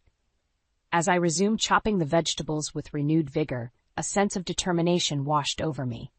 If Thomas wasn't going to step up, then I would have to be strong for both of us. Rachel deserved every opportunity in the world, and I would move heaven and earth to make that happen. This was just the beginning. The first step in breaking free from the life I had known and forging a new path, one where Rachel's dreams took priority and my own self-worth wasn't defined by a man's indifference. It was time to take control of our lives once and for all. I should have known better than to expect a warm welcome from Margaret. The moment Thomas and I stepped into her immaculate living room, her piercing gaze zeroed in on me like a hawk spotting its prey. "Evelyn, dear," she said, her voice dripping with saccharine disdain, How lovely of you to join us in our time of grief. I forced a tight smile, reminding myself to stay composed. Of course, Margaret. We're family. Her eyes narrowed ever so slightly, and I braced myself for the inevitable jab. Yes, well, some of us understand the meaning of family better than others. Thomas shifted uncomfortably beside me, but said nothing. As usual, he chose to remain silent in the face of his mother's thinly veiled insults. The memories came flooding back. The first time I met Margaret, her disdainful once-over that made me feel like a speck of dirt on her pristine carpet. And the years that followed, her constant undermining of my role as Thomas's wife. Her not-so-subtle digs about my inability to provide her with grandchildren of her own. Rachel was the only thing that had brought us any semblance of peace, a common ground where Margaret's criticisms seemed to soften, if only slightly. But even that fragile truce had shattered in recent months as Margaret's true colors resurfaced with a vengeance. "Grandma, I'm so sorry about Grandpa," Rachel said, stepping forward to embrace Margaret. For a moment, Margaret's expression softened, and I allowed myself a glimmer of hope that perhaps this tragedy would bring us closer together. But then her gaze flickered to me, and the hardness returned. "Thank you, dear," she said, patting Rachel's cheek. "At least someone in this family understands the importance of respect and loyalty." The words hung in the air like a slap, and I felt the familiar sting of tears prickling my eyes. Respect and loyalty, two virtues Margaret had never extended to me, no matter how hard I tried. As the funeral proceedings began, I found myself retreating into my own thoughts, replaying the countless times Margaret had made me feel small, insignificant. Each snide remark, each disapproving glance, chipping away at my sense of self-worth. But this time, something felt different. A spark of defiance ignited within me, fueled by the realization that I had spent too many years allowing Margaret's toxicity to seep into my life, poisoning my relationships and undermining my confidence. I glanced at Rachel, her head bowed in solemn respect, and felt a surge of protective fierceness. This cycle of emotional abuse would end with me. I would not allow Margaret's venom to infect the next generation, to strip away Rachel's self-assurance and ambition the way it had mine. As the service drew to a close, I made a silent vow to myself. No more cowering, no more swallowing my pride for the sake of keeping the peace. From this moment on, I would stand tall, shielding Rachel from the onslaught of negativity that had plagued my own life for far too long. Margaret might have won countless battles in the past, but the war was far from over. And this time, I had no intention of surrendering without a fight. "We should move in with Mom for a while," Thomas said, his tone leaving no room for argument. "She needs our support after Dad's passing." I opened my mouth to protest, but the words died on my lips as Margaret's disapproving gaze flickered in my mind's eye. If I objected, she would no doubt paint me as the selfish, uncaring daughter-in-law, more concerned with my own comfort than family loyalty. So instead, I swallowed my reservations and nodded. "Of course, dear. Whatever your mother needs." Thomas gave a curt nod, already turning his attention back to his laptop, the matter settled as far as he was concerned. I fought the urge to roll my eyes. Of course, he wouldn't consider my feelings on the matter. Not when his mother's wishes were involved. As we began packing up our belongings, I couldn't shake the sense of dread that had settled in the pit of my stomach. Living under Margaret's roof, subject to her constant scrutiny and criticism, felt like a prison sentence. But I clung to the hope that perhaps, in her time of grief, she might soften if only a little. Maybe this could be an opportunity to build a bridge, to finally earn her respect and acceptance as part of the family. Foolish, I know. But a girl can dream. The first few days after our arrival were almost bearable. Margaret maintained a facade of graciousness, thanking us profusely for our support and understanding during this difficult time. I should have known it wouldn't last. It started with little comments here and there, thinly veiled jabs about the way I organized the kitchen or folded the laundry. Petty criticisms that would have been easy to brush off had they not been laced with that all-too-familiar condescension. "Honestly, Evelyn, is it so difficult to keep a tidy home?" she would sk, eyeing the barely perceptible clutter with disdain. "A woman's domain is her castle, you know." I bit my tongue, reminding myself that she was grieving, that I needed to be patient and understanding. But with each passing day, her barbs grew sharper, her mask of civility slipping further. And then, inevitably, she turned her sights on Rachel. "That girl spends entirely too much time with her nose buried in those books," she sniffed one evening as Rachel retreated to her room after dinner. Hardly becoming behavior for a young lady. Thomas, ever the obedient son, merely grunted in agreement, his eyes glued to the television screen. But I couldn't let it slide, not when it came to Rachel's future. "She's studying for her college applications," I said, keeping my tone even. "Education is important to her." Margaret's lips curled into a disdainful sneer. "Education? Is that what they're calling it these days? In my time, young women focused on more practical matters, finding a suitable husband, running a proper household." The words hung in the air, a slap to my face and everything I believed in. I opened my mouth, a biting retort on the tip of my tongue, but Thomas cut me off with a sharp look. "Mother knows best, Evelyn," he said, his voice low with warning. And just like that, I deflated, the fight draining out of me. Because in this house, under Margaret's iron rule, her word was law. And no amount of arguing or reasoning would change that. As I retreated to the guest room that night, I couldn't help but wonder if I had made a terrible mistake in agreeing to this living arrangement. Margaret's toxicity seemed to seep into every corner, poisoning the very air we breathed. But even as doubt gnawed at me, a small flicker of hope refused to be extinguished. This was my family, for better or worse. And if I had to weather Margaret's storms to keep us together, then so be it. Little did I know, the worst was yet to come. The tension in the house was palpable, like a tightly coiled spring ready to snap at any moment. Margaret's disdain for Rachel's academic ambitions had escalated from snide comments to outright hostility, and Thomas, ever the dutiful son, fell in line behind his mother's vitriol. "All this fuss over college applications," Margaret sneered one evening as Rachel pored over her study materials. "As if a fancy degree is going to make her anything more than an overeducated spinster." Rachel's shoulders tensed, but she kept her eyes trained on her books, refusing to engage. My heart ached for her, this strong, resilient girl who had endured more emotional turmoil in her young life than anyone should have to bear. "Mother's right," Thomas chimed in, his voice laced with condescension. "You're wasting your time on all this book learning when you should be focusing on more practical matters." That was the final straw. I slammed my hand on the kitchen counter, the sharp sound cutting through the tension like a knife. "Enough. Rachel has worked tirelessly for this opportunity, and we should be supporting her dreams, not tearing them down." Margaret's eyes narrowed to slits as she turned her icy glare on me.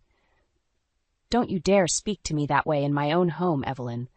You're a guest here, and you'll show me the respect I deserve." "Respect?"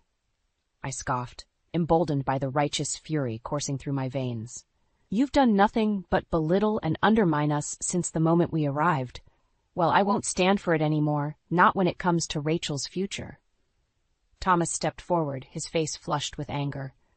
"That's enough out of you. Mother knows what's best, and if you can't see that, then maybe you should." "Maybe I should what, Thomas?" I challenged, squaring my shoulders and meeting his gaze head-on. "Leave? Is that what you were going to suggest?" An uncomfortable silence settled over the room, thick and suffocating. For a moment, I thought I saw a flicker of uncertainty in Thomas's eyes, a brief crack in his unwavering loyalty to his mother's twisted ideals. But then Margaret spoke, her voice dripping with venom. "Well, if the ungrateful girl wants to throw away her life on useless pursuits, far be it from me to stop her. But don't expect any support from this family." The words hit me like a physical blow, stealing the breath from my lungs.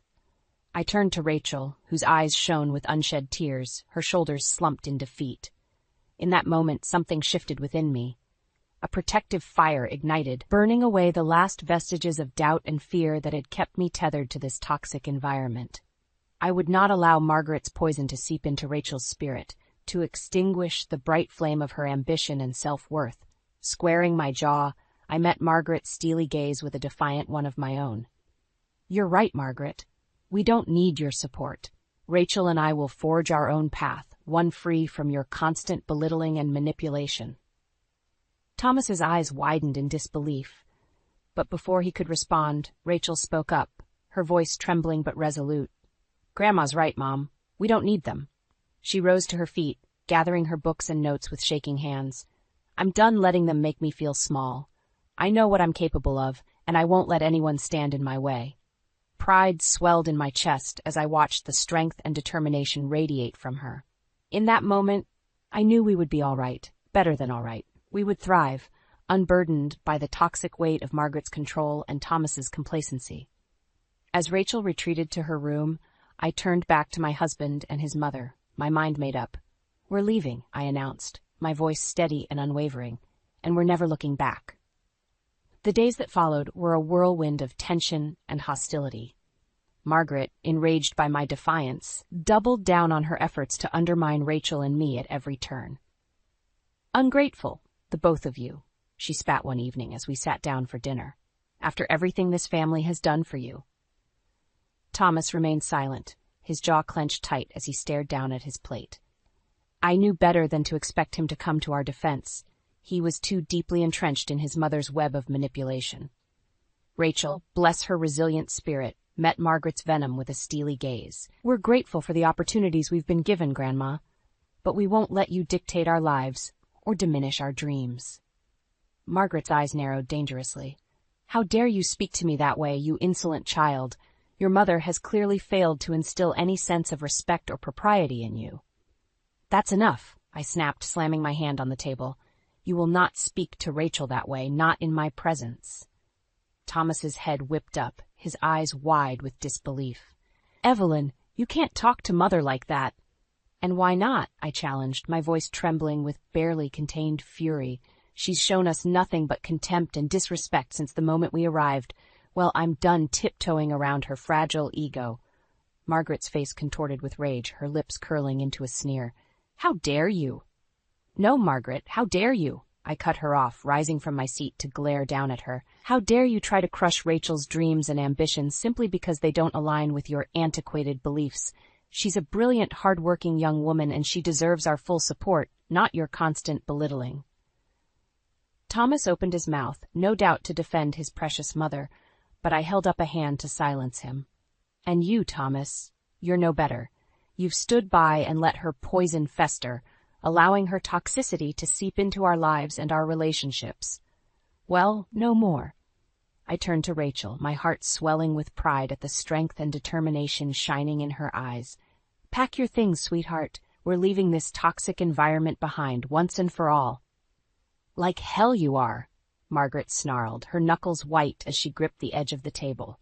"This is my house, and you'll do as I say, or—" The shrill ring of Thomas's phone cut her off, and he quickly answered, stepping away from the table.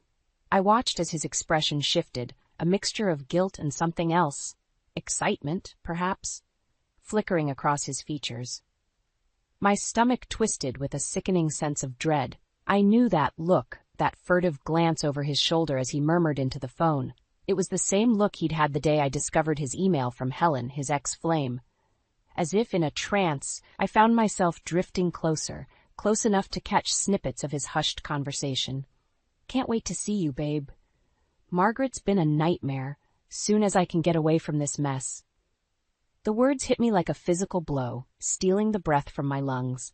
All this time, as I'd fought tooth and nail to preserve our family, to protect Rachel from Margaret's venom, Thomas had been plotting his escape, with another woman, no less. White-hot rage coursed through my veins, burning away the last shreds of doubt or hesitation that had lingered. This man, this so-called partner and father figure, had betrayed us in the worst possible way. As Thomas ended the call and turned back to face us, I met his gaze with a look of pure, unbridled fury. "You spineless, faithless coward," I spat, the words dripping with venom. "How dare you stand there and let your mother tear us apart, all while carrying on an affair behind our backs?" Thomas's eyes widened, his face paling as he realized I'd overheard his conversation. "Evelyn, save it," I snarled, cutting him off with a sharp gesture. "I'm done with your lies and excuses. We're leaving, and you can stay here and wallow in your pathetic existence with your precious mother." Turning on my heel, I stormed out of the room, Rachel hot on my heels. As we packed our belongings in tense silence, I could hear Thomas and Margaret's raised voices echoing from the kitchen. But I tuned them out. they were no longer my concern. From this moment on, my focus would be on building a life for Rachel and myself, a life free from the toxicity and manipulation that had plagued us for far too long. As we loaded our bags into the car and pulled away from that wretched house, I felt a weight lift from my shoulders. The road ahead was uncertain, but one thing was crystal clear. We were finally free. The drive to Lillian's house was a blur, the adrenaline still coursing through my veins as I clutched the steering wheel with white-knuckled intensity. Rachel sat beside me in silence, her gaze fixed out the window, but I could see the occasional tremor in her hands, a testament to the emotional turmoil we'd just endured. As we pulled into Lillian's driveway, I felt a wave of relief wash over me. This was our sanctuary, our safe haven from the toxicity that had threatened to consume us back at Margaret's house. Lillian must have heard us arrive, for she flung open the front door before we'd even gathered our bags from the car. Her eyes widened as she took in our haggard appearances, and she ushered us inside without a word. It wasn't until we were settled in her cozy living room, mugs of steaming tea in hand, that she finally spoke. "All right, you two," she said, her no-nonsense tone softened by a hint of concern. "What in the world happened?" I opened my mouth to respond, but the words caught in my throat, a lump of emotion rendering me momentarily speechless. Rachel, bless her resilient spirit, took up the mantle. "Grandma finally stood up to Grandpa and Great-Grandma," she said, her voice trembling ever so slightly. "We couldn't take their manipulation and belittling anymore, so we left." Lillian's gaze shifted to me, her eyes narrowing as she studied my face. "I take it there's more to the story than that?" I nodded, taking a steadying breath before launching into the sordid tale. Thomas's emotional distance, his dismissive attitude toward Rachel's dreams, and finally the ultimate betrayal, his clandestine affair with his ex-flame. As the words tumbled out, I could feel the weight lifting from my shoulders, the burden of carrying this secret slowly dissipating. Lillian listened in stoic silence, her expression unreadable, until finally I fell silent, drained from the emotional purge. "That sorry son of a bitch," she muttered, shaking her head in disgust. "And to think, I always thought he was a decent man." A humorless chuckle escaped my lips. "We were all fooled, Lillian, by him and his wretched mother." Lillian's gaze softened as she reached across the coffee table to grasp my hand. "You did the right thing, getting yourself and Rachel out of that toxic environment. No one deserves to be treated that way, least of all by their own family." I squeezed her hand, grateful for her unwavering support. "I just don't know what comes next," I admitted, my voice barely above a whisper. "After all these years, I've grown so accustomed to having Thomas in my life, for better or worse. The thought of starting over, of building a new life without him—" I trailed off, the weight of the uncertainty pressing down on me. "Nonsense," Lillian scoffed, her tone leaving no room for argument. "You're not starting over, Evelyn. You're starting anew, free from the shackles of that toxic relationship, and you've got me and Rachel by your side every step of the way." I glanced over at my granddaughter, who offered me a watery smile and a resolute nod. In that moment, I felt a surge of determination, a renewed sense of purpose. Lillian was right. This wasn't the end, but the beginning of a new chapter, one where Rachel and I would forge our own path, unburdened by the weight of Margaret's manipulation and Thomas's betrayal. As if sensing my newfound resolve, Lillian gave my hand one final squeeze before rising to her feet. "Right then," she declared, her eyes sparkling with a familiar mischievous glint. "First order of business, we're going to need a game plan for getting you two back on your feet. Starting with finding you a place of your own, somewhere you can breathe and heal without any lingering toxicity." A small smile tugged at the corners of my mouth as I nodded in agreement. This was the Lillian I knew and loved, practical, no-nonsense, and fiercely protective of those she cared about. As she bustled off to gather her laptop and begin the apartment search, I turned to Rachel, reaching out to grasp her hand. "Are you ready for this, sweetheart?" I asked, my voice thick with emotion. "Ready to start building our new life on our own terms?" Rachel's answering smile was radiant, a beacon of hope and resilience that chased away the lingering shadows of doubt and fear. "More than ready, Grandma," she replied, giving my hand a gentle squeeze. "Let's do this." And in that moment, I knew, without a shadow of a doubt, that we would be all right. Because together, we were unstoppable. It had been a blissful few weeks of peace and tranquility at Lillian's house, a much-needed respite from the toxicity we'd endured at Margaret's. Rachel and I had settled into a comfortable routine, focusing our energy on mapping out her college plans and reveling in our newfound freedom. But of course, the calm couldn't last forever. It was a crisp autumn evening when the doorbell rang, shattering the cozy silence. Lillian, ever the pragmatist, shot me a knowing look before rising to answer the door. Well, if it isn't the prodigal son himself, she drawled, her voice carrying into the living room where Rachel and I sat. To what do we owe the pleasure?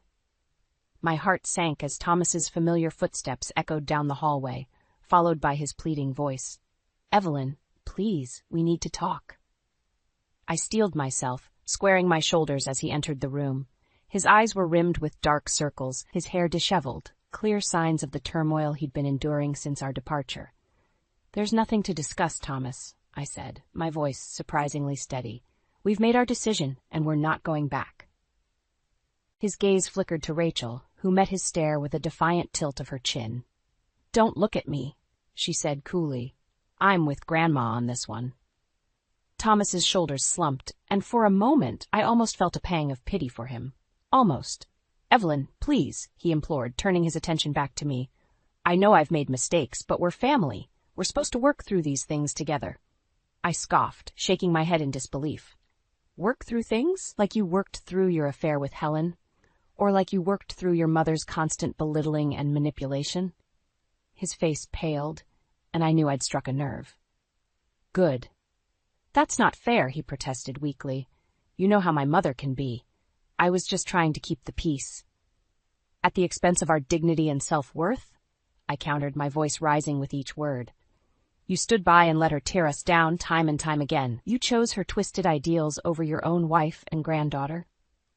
Rachel nodded in agreement, her eyes shining with a mixture of hurt and defiance. We deserve better than that, Grandpa. Better than being treated like a burden, like our dreams and ambitions didn't matter. Thomas opened his mouth, no doubt to offer another feeble excuse, but Lillian cut him off with a sharp wave of her hand. Save your breath, Thomas, she said, her tone brooking no argument. These two remarkable women have had enough of your empty promises and half-hearted apologies. They've made their choice, and it's time you respected that. An uncomfortable silence settled over the room, thick and suffocating. Thomas's gaze flickered between the three of us, a desperate plea etched into his features. But before he could utter another word, my phone buzzed with an incoming call. A glance at the screen revealed Margaret's name, and a sickening sense of dread washed over me. It's your mother, I said, my voice flat and emotionless. Thomas's eyes widened, and he reached for the phone, but I snatched it away, answering the call with a terse, "Hello?" Margaret's reedy voice crackled through the speaker, laced with a hint of panic. "Evelyn, thank goodness, it's your mother-in-law. I've had a bit of an incident. I need you to come back home right away." I felt Rachel tense beside me, her hand finding mine and giving it a reassuring squeeze. In that moment, I knew. This was just another ploy, another manipulation tactic, designed to lure us back into Margaret's web of toxicity. Squaring my jaw, I tightened my grip on Rachel's hand and met Thomas's pleading gaze with a steely one of my own. "I'm sorry, Margaret," I said, my voice ringing with finality. "But we're not coming back. Not now, not ever. It's time you and Thomas accepted that." The sharp intake of breath on the other end of the line was all the response I needed. Without another word, I ended the call and tossed the phone aside, a weight lifting from my shoulders. This was it, the point of no return. And as I looked around at the faces of my chosen family, my heart swelled with a sense of pride and determination. We had broken free from Margaret's toxic grasp, and nothing, not her manipulations, not Thomas's desperate pleas, would ever drag us back into that abyss again. Our future was our own to shape, built on a foundation of mutual respect, love, and unwavering resilience, and I couldn't wait to see where this new path would lead us. The weeks following our confrontation with Thomas and Margaret were a whirlwind of activity. With Lillian's unwavering support, Rachel and I scoured listings for affordable apartments, determined to find a place we could call our own.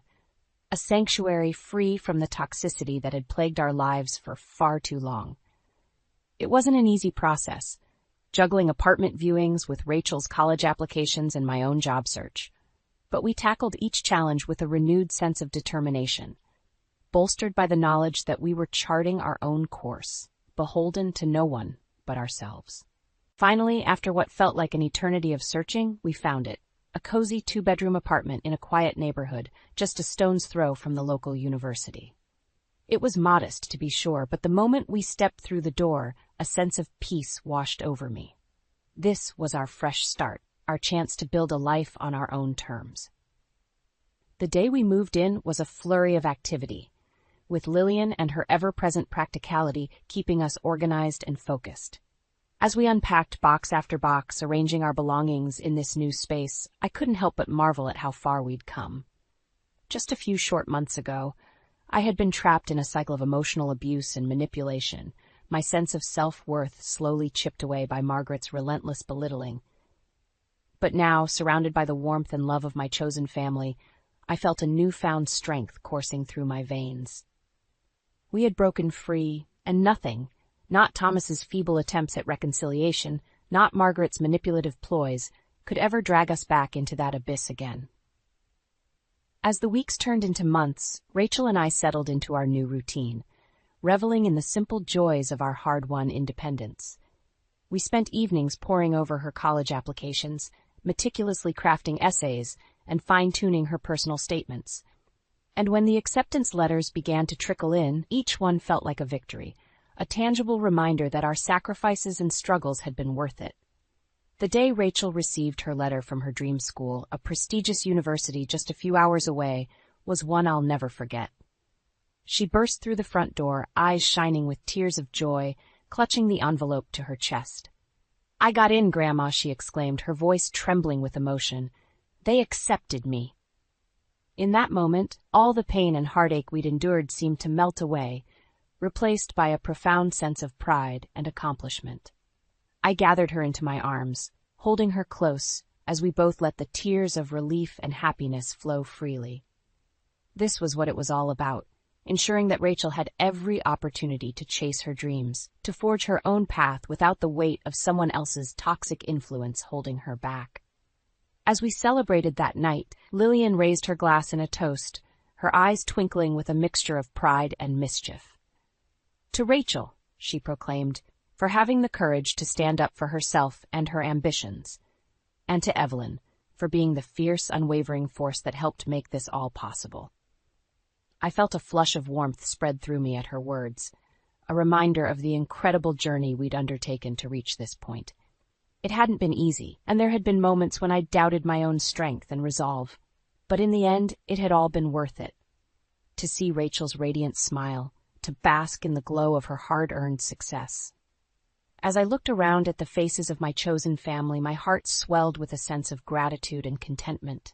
We had broken free from the shackles of Margaret's toxicity, forging our own path, built on a foundation of mutual respect, love, and unwavering resilience. And in that moment, I knew, without a shadow of a doubt, that this was what true family looked like. Not bound by blood or obligation, but by the unbreakable bonds of support, empowerment, and unconditional acceptance.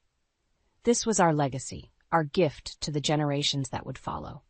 The knowledge that they, too, could break free from the chains of emotional abuse and manipulation and carve out a life grounded in dignity and self-worth. As Rachel embarked on this new chapter, ready to spread her wings and soar, I knew that she would carry that lesson with her always, a beacon of hope and resilience, to guide her through whatever challenges life might throw her way. And for me, that was the greatest victory of all. "How could you sell the house without telling me? This is where we built our dreams together." I shouted into the phone, my voice trembling with disbelief and anger. Daryl's response was a mix of defensiveness and resignation. "I'm sorry, Evelyn, but it's done. My mother insisted, and I couldn't say no." My heart sank as the weight of his words hit me. The house I had grown up in, the place where my parents had poured their love and memories, was gone, sold without my knowledge or consent. "Your mother? What does she have to do with this?" I demanded, already knowing the answer deep down. Margot had never approved of me, always seeing me as an outsider who had stolen her precious son away. The resentment in her eyes was palpable whenever we were together, her words laced with thinly veiled barbs. Daryl sighed heavily. She said it was for the best. With your parents' medical bills piling up, we needed the money. I gripped the phone tighter, fighting back tears. That was our decision to make, not hers. How could you, behind my back like this? The silence on the other end spoke volumes. Daryl had always been a mama's boy, unable to stand up to Margot's manipulations. Memories flooded my mind, the day we moved into that house full of hopes and dreams for our future, the countless family gatherings, the laughter echoing through the halls. And now, it was all gone, reduced to a mere transaction without my consent. I'm coming home, I said firmly, my voice steadier than I felt. We need to talk about this in person. Daryl mumbled something about Margot wanting to discuss it further, but I had heard enough. As I hung up the phone, a familiar determination welled up within me. This was not the end, but the beginning of a reckoning long overdue. Margot had crossed a line, and I would not let her trample over my family's legacy without a fight. The drive back to my hometown was a blur, my mind racing with a whirlwind of emotions. Anger, betrayal, and a deep sense of loss intermingled, fueling my resolve. When I finally pulled up to Margot's modest house, the sight of my belongings haphazardly strewn across the front lawn was like a slap in the face. Daryl stood there looking equal parts ashamed and defiant, while Margot watched from the porch with a smug expression. "Welcome home, dear," she called out, her voice dripping with false sweetness. I took a deep breath, steeling myself for the confrontation ahead. This was not just about a house, it was about reclaiming my dignity and standing up for what was right. As I approached them, the words tumbled out, raw and unfiltered. "How dare you? That house belonged to my family, not you. You had no right to sell it behind my back." Margot's eyes narrowed, but before she could respond, Daryl stepped forward. "It's done, Evelyn. The money's been spent, and there's nothing you can do about it." His words cut deep, but I refused to back down. "We'll see about that," I said, meeting his gaze with unwavering determination. This was just the beginning. I would not let them trample over my family's legacy without a fight. The battle lines had been drawn, and I was ready to reclaim what was rightfully mine, no matter the cost. The confrontation with Daryl and Margot left me reeling, but it also stirred up memories of how our marriage had slowly unraveled over the years. Looking back, the cracks had been there from the beginning, hidden beneath the surface of our initial infatuation. When we first met, I was captivated by Daryl's charming smile and easygoing nature. He came from a modest background, but his ambition and determination to build a better life for himself were admirable. I, on the other hand, had grown up in a comfortable household, never wanting for anything, thanks to my parents' successful business ventures. Despite our different upbringings, we fell head over heels in love, convinced that our bond was strong enough to overcome any obstacle. How naive we were. The first few years of our marriage were blissful, filled with laughter and shared dreams. But as time passed, Daryl's resentment towards my family's wealth began to surface. He would make snide comments about my privileged upbringing or accuse me of looking down on him whenever I tried to offer advice or support. "You don't understand what it's like to struggle," he would say, his eyes clouded with bitterness. "You've had everything handed to you on a silver platter." I tried to reassure him, to make him see that my love for him had nothing to do with money or status, but Margot's constant presence in our lives only fueled the fire. She would whisper poisonous words in Daryl's ear, convincing him that I was the reason he hadn't achieved more in life. "She's holding you back, my son," Margot would croon, her voice dripping with false concern. "You deserve better than to live in her shadow." Slowly but surely, Daryl began to withdraw from me, seeking solace in his mother's toxic embrace. He became increasingly irresponsible, neglecting his job and relying on my income to support us. Whenever I tried to confront him, he would lash out, accusing me of nagging and criticizing him. "You think you're so perfect, don't you?" he would snarl, his words cutting deep. "With your fancy upbringing and your high and mighty attitude." It was a vicious cycle, and I found myself caught in the middle, desperately trying to salvage our marriage while also fending off Margot's constant barbs and manipulations. "She's poisoning his mind against you," my mother would warn me, her eyes filled with concern. "That woman is nothing but trouble." But I was too stubborn, too convinced that our love could overcome anything. I clung to the hope that Daryl would see through Margot's games and remember the man I had fallen in love with. It wasn't until my parents' accident that the true extent of Daryl's betrayal became clear. With my focus on caring for them, I had let my guard down, allowing Margot to sink her claws in deeper. And now, as I stood amidst the wreckage of my childhood home, the weight of Daryl's actions hit me with full force. He had not only sold the house behind my back, but had also revealed the depths of his resentment towards my family's legacy. "You never really loved me, did you?" I asked, my voice barely above a whisper. "You just saw me as a meal ticket, a way to escape your own insecurities." Daryl's silence was deafening, and in that moment I knew our marriage was beyond repair. The man I had loved was gone, replaced by a bitter, resentful shell of a person, poisoned by Margot's toxic influence. As I turned to leave, my heart heavy with the realization that our dreams had crumbled to dust, I made a silent vow. I would not let Margot and Daryl's betrayal break me. Instead, I would rise from the ashes, stronger and more resilient than ever before. And this time, I would fight for what was rightfully mine, my family's legacy and my own self-worth. The shrill ringing of my phone pierced the tense silence that had enveloped the room. With trembling hands, I answered, dreading the news I knew was coming. "Evelyn, it's your mother." Carol's voice wavered on the other end. "There's been an accident." My heart plummeted as she relayed the details. A reckless driver, a head-on collision, my parents' car crumpled like a tin can. They were alive, but barely, clinging to life in the hospital's intensive care unit. Without a second thought, I packed a bag and made arrangements to return to my hometown immediately. Daryl and Margot's betrayal could wait. My parents needed me now more than ever.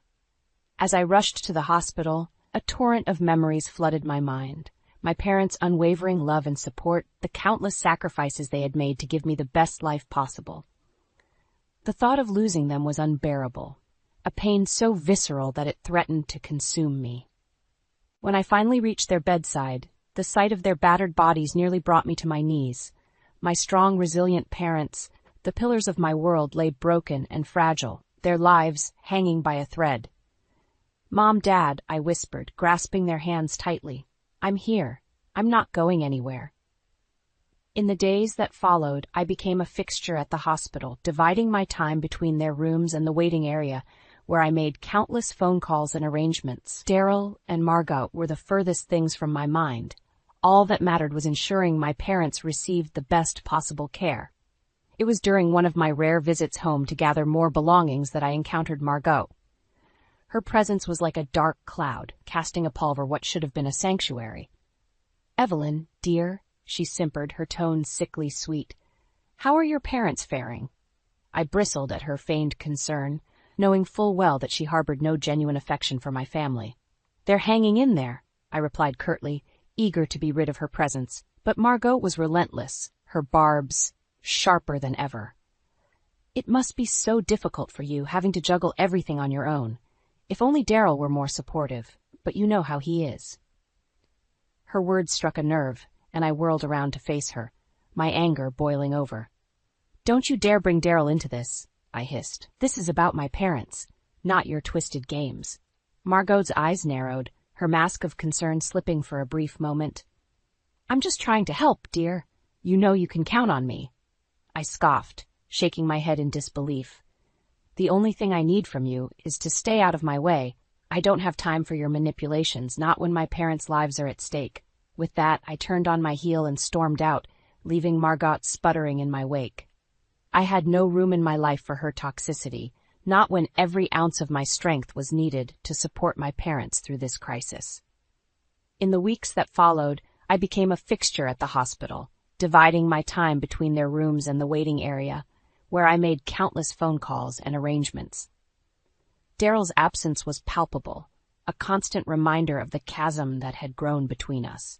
But through it all, my parents remained my unwavering source of strength. Even in their weakened state, they offered words of encouragement and support, reminding me of the resilience that ran through our family's veins. "You're our rock, Evelyn," my father whispered one day, his eyes shining with pride. We couldn't ask for a more devoted daughter.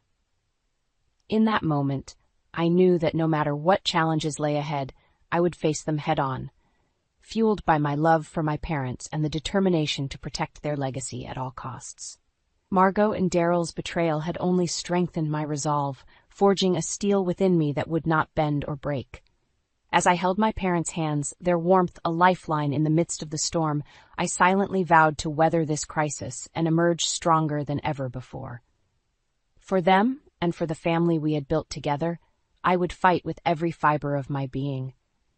After weeks of keeping a constant vigil by my parents' bedsides, the doctors finally gave me the news I had been desperately hoping for.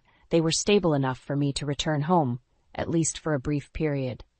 With a heavy heart, I kissed them both goodbye, promising to return as soon as I could. Little did I know, the true betrayal awaited me back in our hometown. As I pulled up to Margot's modest house, a sense of dread washed over me. Something felt off, a prickling at the back of my neck that set my nerves on edge. And then, I saw it, my belongings strewn haphazardly across the front lawn like discarded trash. "What in the world?" I muttered, my heart pounding as I leapt from the car. That's when I noticed the "sold" sign planted defiantly in the yard of my childhood home, a cruel mockery of the memories that had once filled its walls. In that moment, the world seemed to tilt on its axis, and I found myself struggling to breathe. "Evelyn, dear, welcome back," Margot's sickly sweet voice cut through the haze of disbelief. I whirled around to face her, my anger boiling over. "What have you done, Margot? What is the meaning of this?" Her smile was a twisted parody of innocence, her eyes glinting with malice. "Why, I've simply taken care of a little business transaction, that's all. The house was such a burden, and Daryl agreed it was for the best." As if summoned by the mere mention of his name, Daryl emerged from the shadows, his expression a mixture of shame and defiance. "It's true, Evelyn. The money from the sale will help us get back on our feet." I recoiled as if struck, the weight of their betrayal crashing down upon me like a tidal wave. "How could you?" I choked out, my voice thick with unshed tears. "That house was my family's legacy, our home, and you sold it behind my back?" Margot's laugh was a cruel, grating sound that sent shivers down my spine. "Oh, don't be so dramatic, dear. It was just a house, after all. And as Daryl's wife, you should have been more supportive of his decisions." Daryl shifted uncomfortably, his gaze averted as if unable to meet my eyes. "It's not like you were ever around anyway," he muttered.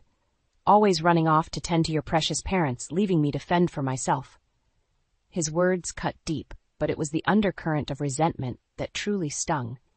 In that moment, I saw him for who he truly was.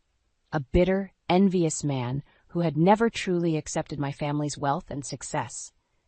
"Is that what this is about?" I asked, my voice trembling with a mixture of anger and heartbreak. "You resented my upbringing, my parents' hard-earned legacy?" Daryl's silence spoke volumes, and Margot's smug expression only added fuel to the fire burning within me. "Well, let me make one thing clear," I said, squaring my shoulders and meeting their gazes head-on. "That house was more than just a piece of property. It was a symbol of everything my parents had worked for, a testament to their values and their love for our family." Margot scoffed, but I pressed on, undeterred. "And you," I turned to Daryl, my heart shattering with every word, "you were supposed to be my partner, my equal. But instead, you let your petty jealousies and insecurities consume you, allowing your mother to manipulate you into betraying the very foundation of our marriage." Daryl opened his mouth as if to protest, but I held up a hand, silencing him. "Save it," I said, my voice steely with resolve. "This marriage is over. I refuse to be a part of your twisted games any longer." As I turned to gather what remained of my belongings, I could feel Margot's eyes boring into my back, her silent fury palpable. But in that moment, I didn't care. A weight had been lifted from my shoulders, and for the first time in years, I felt truly free. The road ahead would be long and arduous, but I was ready to face it head-on. No longer would I allow Margot and Daryl's toxicity to poison my life. It was time to reclaim my family's legacy and restore the honor that they had so callously trampled upon. And as I drove away, leaving their stunned silence in my wake, I knew that this was just the beginning of a new chapter.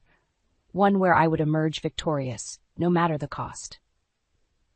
In the days following my confrontation with Daryl and Margot, a sense of calm determination settled over me.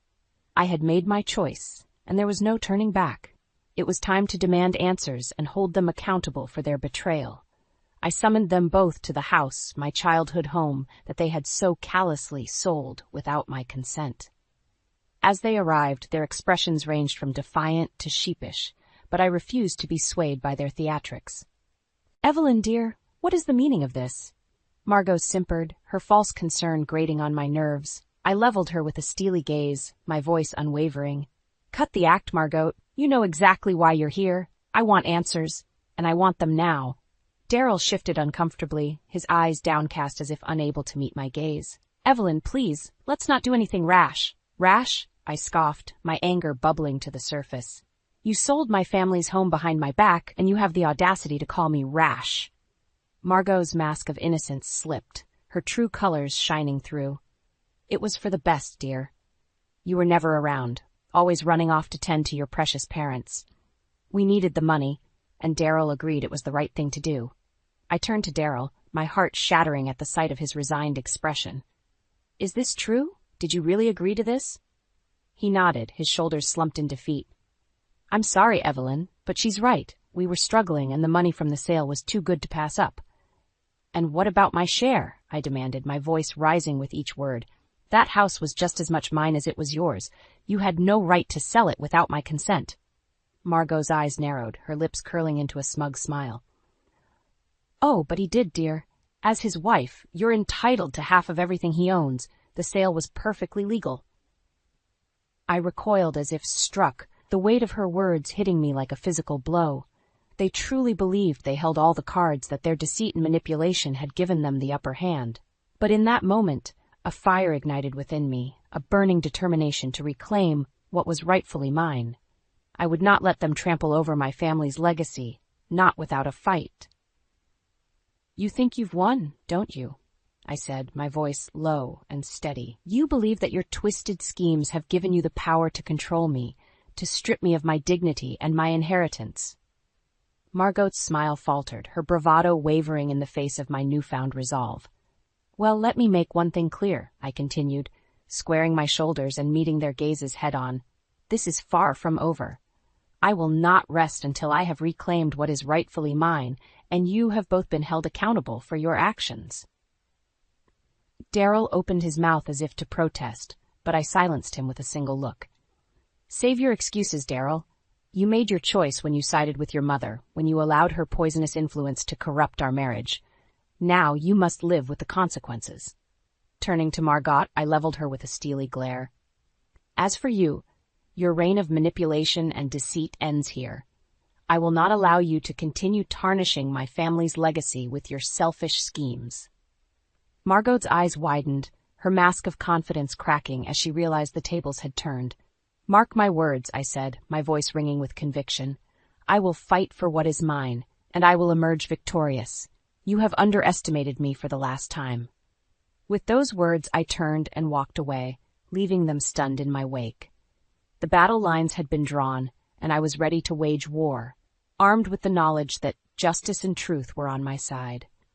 No longer would I be a passive bystander, allowing Margot and Daryl's toxicity to dictate the course of my life. It was time to take back control, to reclaim the honor and legacy that had been so callously stripped away. And as I stepped out into the world, a newfound sense of purpose coursed through my veins. This was not the end, but the beginning of a journey, one that would lead me to redemption, no matter the cost.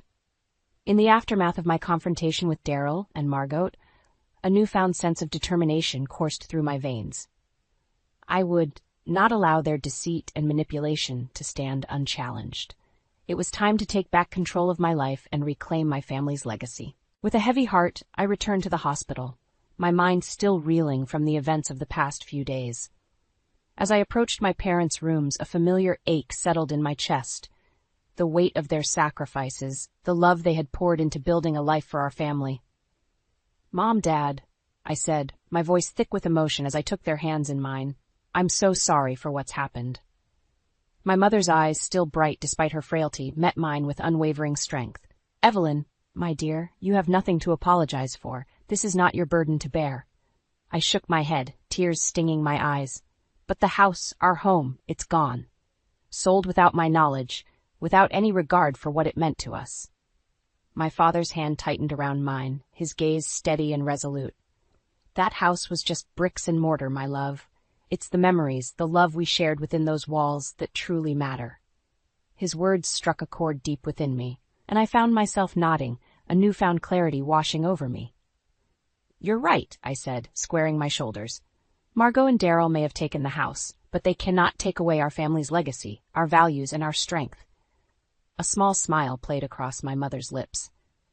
That's my girl. You have always been the embodiment of our family's resilience. With a deep breath, I steeled myself for what I knew I had to do. I won't let them get away with this, I vowed. I will fight to reclaim what is rightfully ours, no matter the cost. My parents exchanged a knowing glance, and my father reached into his bedside table, retrieving a worn leather folder. We had a feeling you might say that, he said, handing it to me. Confusion furrowed my brow as I opened the folder, my eyes widening as I scanned the documents inside. It was a legal contract, detailing a secret ownership transfer clause that had been put in place years ago, a clause that granted me sole ownership of the family home in the event of any disputes or betrayals. How? I trailed off, my mind reeling. My mother's hand found mine, her touch grounding me in the whirlwind of emotions. We knew, deep down, that Margot's jealousy and Daryl's resentment would eventually come to a head. This was our way of protecting our family's legacy, of ensuring that you would never be left defenseless. Tears streamed down my cheeks as the weight of their foresight, their unwavering love and support, washed over me. Thank you, I whispered, clutching the folder to my chest. Thank you for always believing in me, for giving me the strength to fight. My father's eyes shone with pride. You are our greatest legacy, Evelyn. Never forget that. In that moment, a fire ignited within me, a burning determination to right the wrongs that had been committed. I would not cower in the face of Margot and Daryl's schemes. Armed with the truth and the unwavering support of my parents, I would confront them head-on, shattering their illusions of control and exposing their deceit for all to see. As I left the hospital, the folder tucked securely under my arm, a newfound sense of purpose propelled me forward. This was not the end, but the beginning of a reckoning long overdue. Margot and Daryl had underestimated me for far too long, and it was time to show them the true strength of our family's legacy. With each step, my resolve solidified, a steely determination settling over me like a suit of armor. I would not back down, not until justice had been served and our honor restored. This was my fight, my chance to reclaim what was rightfully mine and to honor the sacrifices of those who had come before me. And as I approached the familiar streets of my hometown, I knew that the battle lines had been drawn. It was time to confront Margot and Daryl, to shatter their facade of control and expose the truth that would set me free. Armed with the truth and the unwavering support of my parents, I wasted no time in confronting Daryl and Margot. Their deceit had gone on for far too long, and it was time to shatter their illusions of control once and for all. I summoned them to the house, my childhood home, the very place they had so callously sold behind my back. As they arrived, their expressions ranged from defiant to uneasy, but I refused to be swayed by their theatrics. Evelyn, what is the meaning of this? Margot demanded, her voice dripping with false indignation. I met her gaze head-on, my resolve unwavering. The meaning, Margot, is that your games have come to an end. Your manipulation, your deceit, it all stops here. Daryl shifted uncomfortably, his eyes darting between us. Evelyn, please, let's not do anything rash. Rash? I scoffed, holding up the folder containing the legal documents my parents had entrusted me with. This is far from rash, Daryl. This is justice, plain and simple. Margot's eyes narrowed as she caught sight of the papers, her bravado faltering for the briefest of moments. What is that? She snapped, her voice laced with a hint of unease. I opened the folder, letting the weight of the documents speak for themselves. This, dear mother-in-law, is a legally binding contract that grants me sole ownership of this property, regardless of your machinations. The color drained from Margot's face as the truth sank in, her carefully constructed facade crumbling before my eyes. That's impossible, she sputtered, her composure slipping. Daryl, tell her she's lying. But Daryl remained silent, his gaze fixed on the papers, the realization of his own complicity dawning upon him. You see, Margot, I continued, my voice steady and unwavering, my parents were not fools. They knew the depths of your jealousy, your resentment towards our family's success, and so they took precautions, ensuring that our legacy would be protected from your poisonous influence. Margot's eyes blazed with fury, her desperation palpable. You think this changes anything? She spat, her words laced with venom. Daryl is my son, and he will always choose me over you. I turned to Daryl, my heart heavy with the weight of his betrayal. Is that true, Daryl? Even after everything, after seeing the lengths your mother has gone to manipulate and deceive us, you still choose her? For a moment he remained silent, his gaze flickering between us, torn between the toxic embrace of his mother and the truth that lay before him. And then, finally, he spoke. I'm sorry, Evelyn, he said, his voice barely above a whisper. I never meant for things to go this far. Margot's triumphant smirk faltered as she realized the tide was turning, her grip on her son's loyalty slipping through her fingers. But I can't do this anymore, Daryl continued, his shoulders sagging with the weight of his admission. You were right all along. My resentment, my jealousy, it poisoned our marriage, and I let my mother's influence blind me to what truly mattered. Margot's eyes widened, her desperation mounting. Daryl, don't be foolish. She's manipulating you, just like she always has. But Daryl shook his head, his gaze finally meeting mine, a flicker of the man I had once loved shining through. No, Mother. The only one who has been manipulating us is you. And it ends now. In that moment, I saw the true depth of Margot's defeat, her carefully constructed web of lies unraveling before her very eyes, her power, her control. It had all been an illusion, shattered by the simple truth that she had underestimated the strength of our family's bond.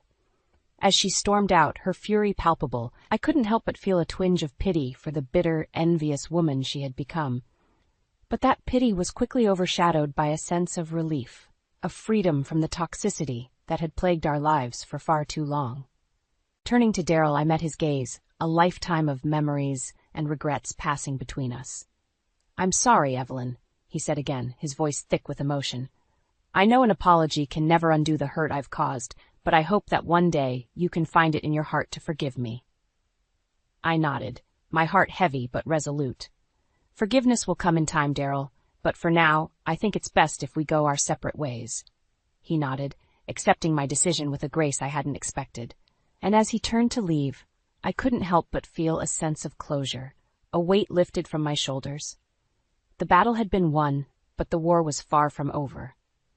Margot's influence may have been broken, but the scars of her manipulation would linger. It was up to me now to reclaim my life, to rebuild and restore the legacy that had been so callously trampled upon. But as I stood in the doorway of my childhood home, the weight of the legal documents in my hand, a tangible reminder of my parents' love and foresight, I knew that I was up to the challenge. This was not the end, but the beginning of a new chapter, one where I would emerge victorious, stronger and more resilient than ever before. The aftermath of my confrontation with Daryl and Margot was a whirlwind of emotions, relief, anger, and a profound sense of loss all intermingled. As I finalized the divorce proceedings, severing the legal ties that had bound me to Daryl for so many years, I couldn't help but reflect on the journey that had brought me to this point. Our marriage had started with such promise, such hope for a future filled with love and understanding. But somewhere along the way, the cracks had begun to show, widening into an unbridgeable chasm as Daryl's resentment and Margot's manipulation took hold. I had tried, for so long, to salvage what we had, to cling to the belief that our love could overcome any obstacle. But in the end, their betrayal had been too deep, too devastating to ignore. As I packed up the last of my belongings from Margot's house, a strange sense of finality washed over me. This chapter of my life, with all its highs and lows, was finally coming to a close. Evelyn, Daryl's voice broke the silence, and I turned to find him standing in the doorway, his expression a mix of regret and resignation. What is it, Daryl? I asked, my tone weary but not unkind. He took a deep breath, as if steeling himself for what he was about to say. I know an apology can never undo the hurt I've caused. I want you to know that I truly am sorry for everything." I nodded, acknowledging his words without judgment. "I appreciate your apology, Daryl, but you're right, words can erase the past." He nodded, his shoulders slumping slightly. "I know, and I don't expect you to forgive me, not after everything. But I hope that one day we can find a way to move forward, for the sake of the love we once shared." I considered his words carefully, weighing the weight of his actions against the memories of the man I had once loved. "Forgiveness will come in time, Daryl," I said finally, "but for now, I think it's best if we go our separate ways to heal and rebuild our lives." He nodded, accepting my decision with a grace I hadn't expected. And as he turned to leave, I couldn't help but feel a twinge of sadness for the dreams we had once shared, now reduced to ashes. But that sadness was quickly overshadowed by a newfound sense of purpose, a determination to reclaim the life and legacy that had been so callously trampled upon.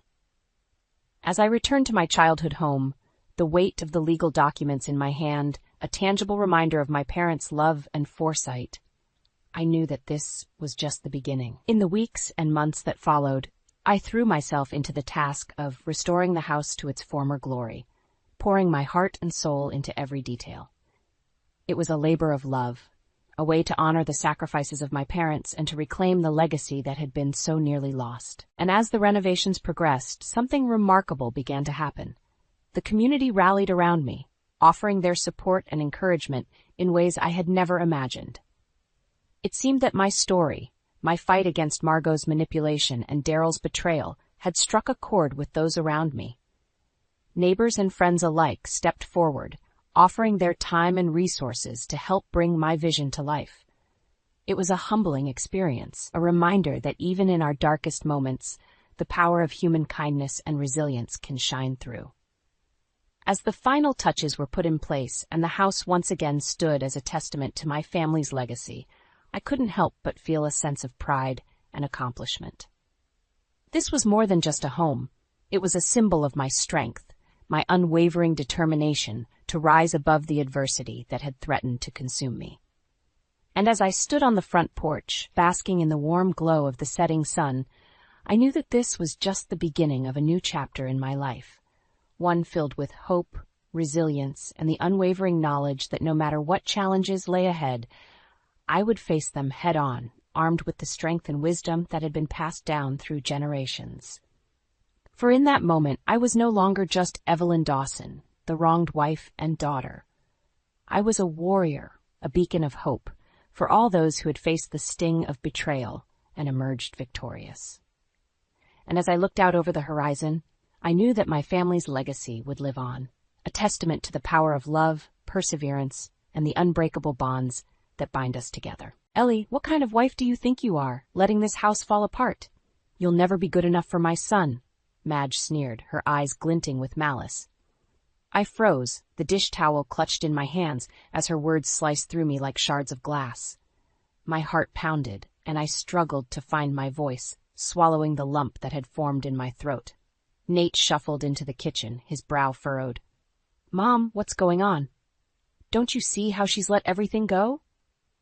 Madge gestured around the room, her lips curled in disdain. "This place is a mess. You deserve better than this, Nate." I glanced around our modest home, the warm tones and cozy furnishings that had once brought me such comfort now seeming dull and inadequate under her scrutinizing gaze. "That's not fair, Mom," Nate said, his voice wavering. "Ellie works hard, and we're happy here." Madge scoffed, her eyes narrowing. "Happiness? Is that what you call this?" She turned her withering stare back to me. "Mark my words, Ellie, you'll never measure up." The words stung, reigniting the doubts that had been simmering beneath the surface. I opened my mouth to respond, but Nate spoke first. "Mom, please, let's not do this again." He ran a hand through his thinning hair, his shoulders slumped in resignation. Madge pursed her lips, her expression hardening. "Fine, but don't say I didn't warn you." With a dismissive wave of her hand, she turned and stalked out of the room, leaving a tense silence in her wake. I exhaled slowly, my hands trembling as I set down the towel. "Nate, He held up a hand, his eyes downcast. "Not now, Ellie. Please, just not now." As he retreated to the living room, I felt a familiar ache settle in my chest. This wasn't the first time Madge had unleashed her scathing criticism, and it certainly wouldn't be the last. Her unannounced visits had become a constant source of tension, her barbed words chipping away at the foundation of our marriage. I longed for the early days, when Nate's warm smile and gentle touch had been enough to chase away my doubts. But now, as I surveyed the kitchen that had once been a sanctuary, I couldn't shake the feeling that the cracks were beginning to show. With a heavy sigh, I turned back to the sink, the water running cold as I scrubbed at the dishes with renewed vigor. Madge's words echoed in my mind, taunting me with the fear that perhaps she was right, that I would never be good enough, no matter how hard I tried. But deep down, a flicker of defiance burned within me. This was my home, our home, and I refused to let her poison seep in any further. I would find a way to prove her wrong, to show Nate that our love was stronger than her bitter words. Even as doubt gnawed at the edges of my resolve, I clung to that glimmer of hope, determined to weather this storm and emerge stronger on the other side.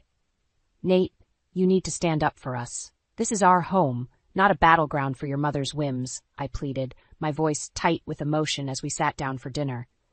He shifted uncomfortably in his chair, avoiding my gaze. Ellie, you know how she is. It's just easier to go along with it.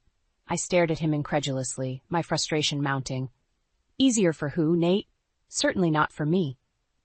I gestured to the grocery bags he'd brought home, their contents spilling onto the counter.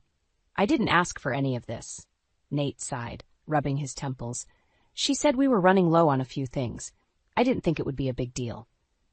That's not the point, I insisted, my voice rising. She has no right to dictate what we need or how we run our household. This is supposed to be our home, our life together. He met my gaze then, his eyes pleading. Ellie, please. You know how much she means to me. I felt a familiar tightness in my chest, the weight of Madge's constant interference pressing down on me. And what about what I mean to you, Nate? Don't I deserve to have a say in our own home? His shoulders slumped and he shook his head slowly. Of course you do. But my mom, she's just trying to help. Help? I echoed, my disbelief palpable. By undermining me at every turn? By making me feel like an outsider in my own marriage? Nate reached across the table, his hand covering mine. That's not her intention, Ellie. You know how she can be. Overbearing, sure, but she means well. I pulled my hand away, my frustration boiling over. Well, her intentions don't matter when the result is the same. I can't keep living like this, Nate. Something has to change. He nodded reluctantly, his expression pained. Okay. How about this? We'll set some boundaries with my mom. A routine of sorts. That way, she knows when she can visit and we can have our space the rest of the time. I studied his face, searching for any sign of hesitation or doubt, but he seemed sincere, even hopeful. Slowly, I nodded, my shoulders sagging with a mixture of relief and resignation. All right, a routine. But Nate, I need you to stick to it. No more giving in to her every whim, no matter how much she pushes. This has to be our home, our rules. He reached for my hand again, and this time I let him take it. You're right, I promise, Ellie. From now on, we're a team. As I looked into his eyes, I wanted desperately to believe him. But a nagging doubt lingered, a voice in the back of my mind whispering that this was only the beginning, that Madge's grip on our lives would not loosen so easily. Still, I forced a smile, pushing those doubts aside for the moment. Okay then, a fresh start. Nate returned my smile, his expression a mix of relief and determination. A fresh start, he echoed. But as we began to clear the table, the weight of Madge's interference still hung heavy in the air, a silent reminder that our battle was far from over. I saw you with another man, Ellie. How could you betray my son? Madge's accusatory message left me trembling with rage and fear. I stared at my phone, rereading the words over and over, as if they might somehow change. My heart pounded in my ears, a sickening mixture of disbelief and dread churning in my stomach. With shaking hands, I typed out a response. What are you talking about, Madge? I would never. Before I could finish, my phone buzzed with an incoming call from Nate. I drew in a sharp breath, bracing myself for the confrontation. Nate, listen, your mother is making some ridiculous accusation. Save it, Ellie. He cut me off, his voice cold and distant. She saw you, with her own eyes. I recoiled as if he'd struck me. That's impossible. Nate, you have to believe me. Enough, he snapped. I don't want to hear your excuses. How could you do this to me, to us? Tears stung my eyes as frustration and desperation clawed at my throat. Nate, please, just let me explain. There's nothing to explain, he said, his tone laced with finality. It's over, Ellie. I'll have the divorce papers drawn up first thing in the morning. The line went dead, and I sank to the floor, my body numb with shock. Divorce papers? Just like that, without even giving me a chance to defend myself? Anger flared within me, hot and searing, momentarily overshadowing the hurt. How dare he take his mother's word over mine? After everything we'd been through, everything I'd sacrificed to make our marriage work? I clutched the phone, my knuckles white, as a torrent of emotions threatened to overwhelm me. Betrayal, disbelief, rage, they swirled together in a toxic maelstrom, leaving me gasping for air. The sound of the classroom door opening jolted me back to reality. I hastily wiped my eyes, struggling to compose myself as my students filed in. Mrs. Wilkins, are you all right? One of them asked, her brow furrowed with concern. I forced a tight smile, my heart still pounding. I'm fine, dear, just a little family matter. Nothing to worry about. As the class settled in, I moved mechanically through the lesson, my mind a whirlwind of thoughts and emotions. How could Nate believe such an outrageous lie? And from his mother of all people, the woman who had made it her mission to undermine me at every turn? A bitter realization began to take root. Nate's loyalty would always lie with Madge, no matter how outlandish her claims or how deeply she hurt me. In his eyes, she could do no wrong.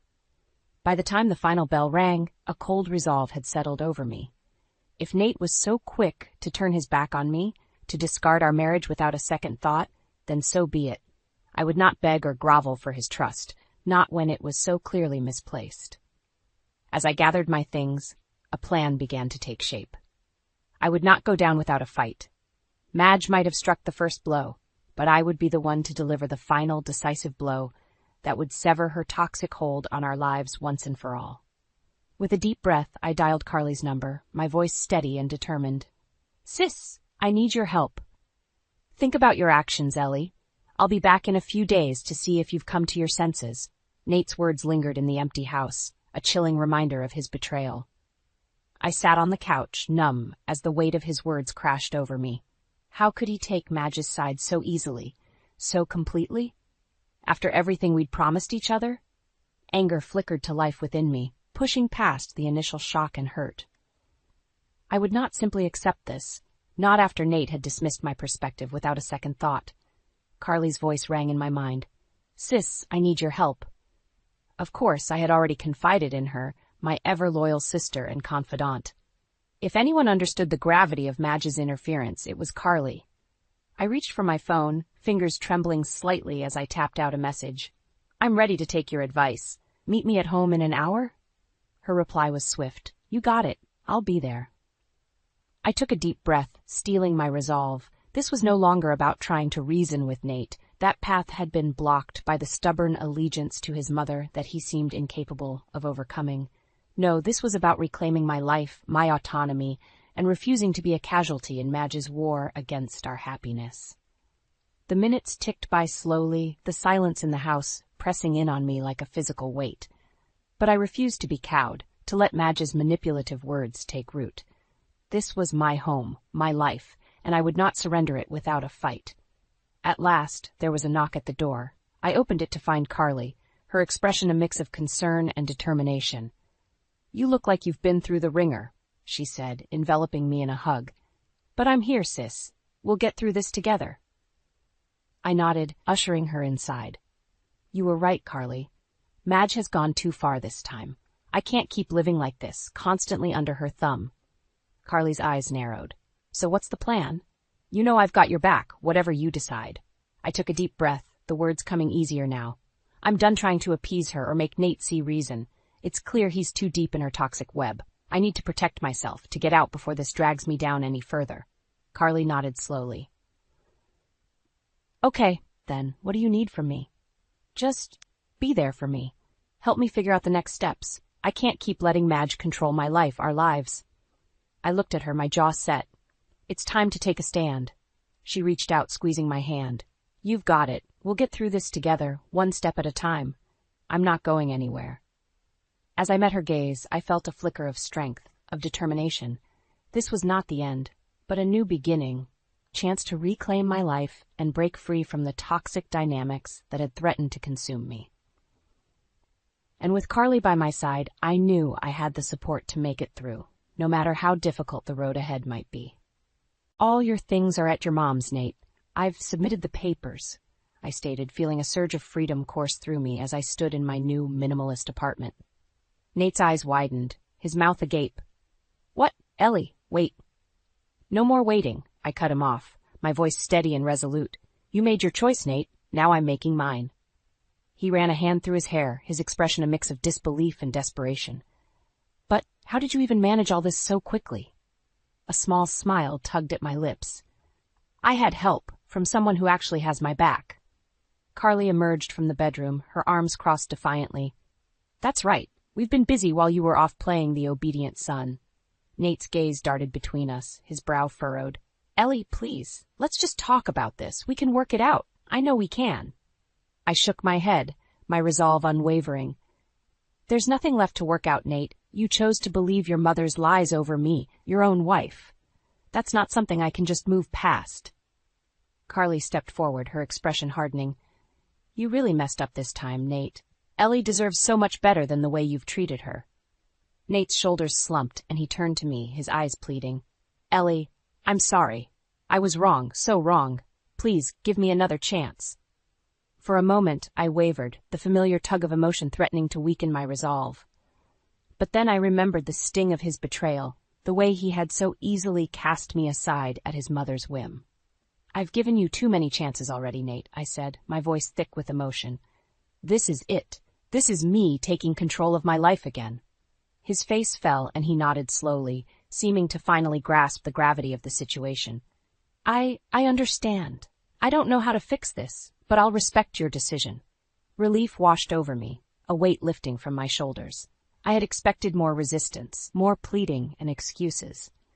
But in that moment, it was as if he finally saw me, saw the strength and determination that had been there all along, buried beneath the weight of his mother's manipulation. Carly stepped forward, placing a supportive hand on my shoulder. You did the right thing, sis. It's time to start fresh. I nodded, offering her a grateful smile. Thank you for everything. As Nate turned to leave, his shoulders slumped in defeat.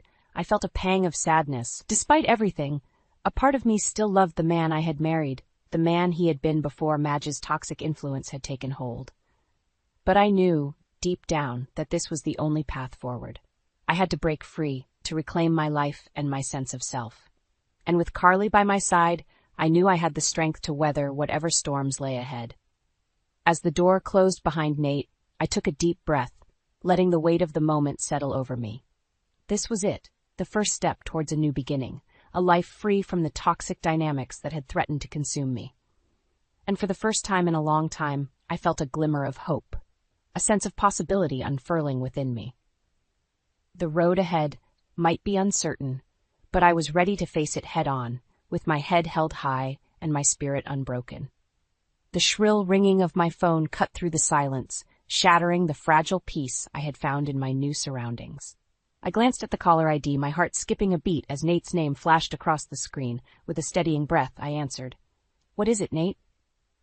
Ellie, thank God, he said, his voice strained. We need to talk. In person. I hesitated, the old doubts and insecurities threatening to resurface. I'm not sure that's a good idea. Please, Ellie, he pleaded, just give me a chance to explain, to make things right. Against my better judgment, I agreed to meet him at a nearby cafe. As I made my way there, my mind raced with possibilities. Was he finally ready to listen, to see the truth? Or was this just another attempt to placate his mother's whims? Nate was already seated when I arrived, his expression tense and haggard. He rose to greet me, but I held up a hand, maintaining a safe distance. All right, Nate, I'm here. What is it you need to say? He took a deep breath, his gaze meeting mine with an intensity I hadn't seen in months. Ellie, I was wrong, so incredibly wrong about everything.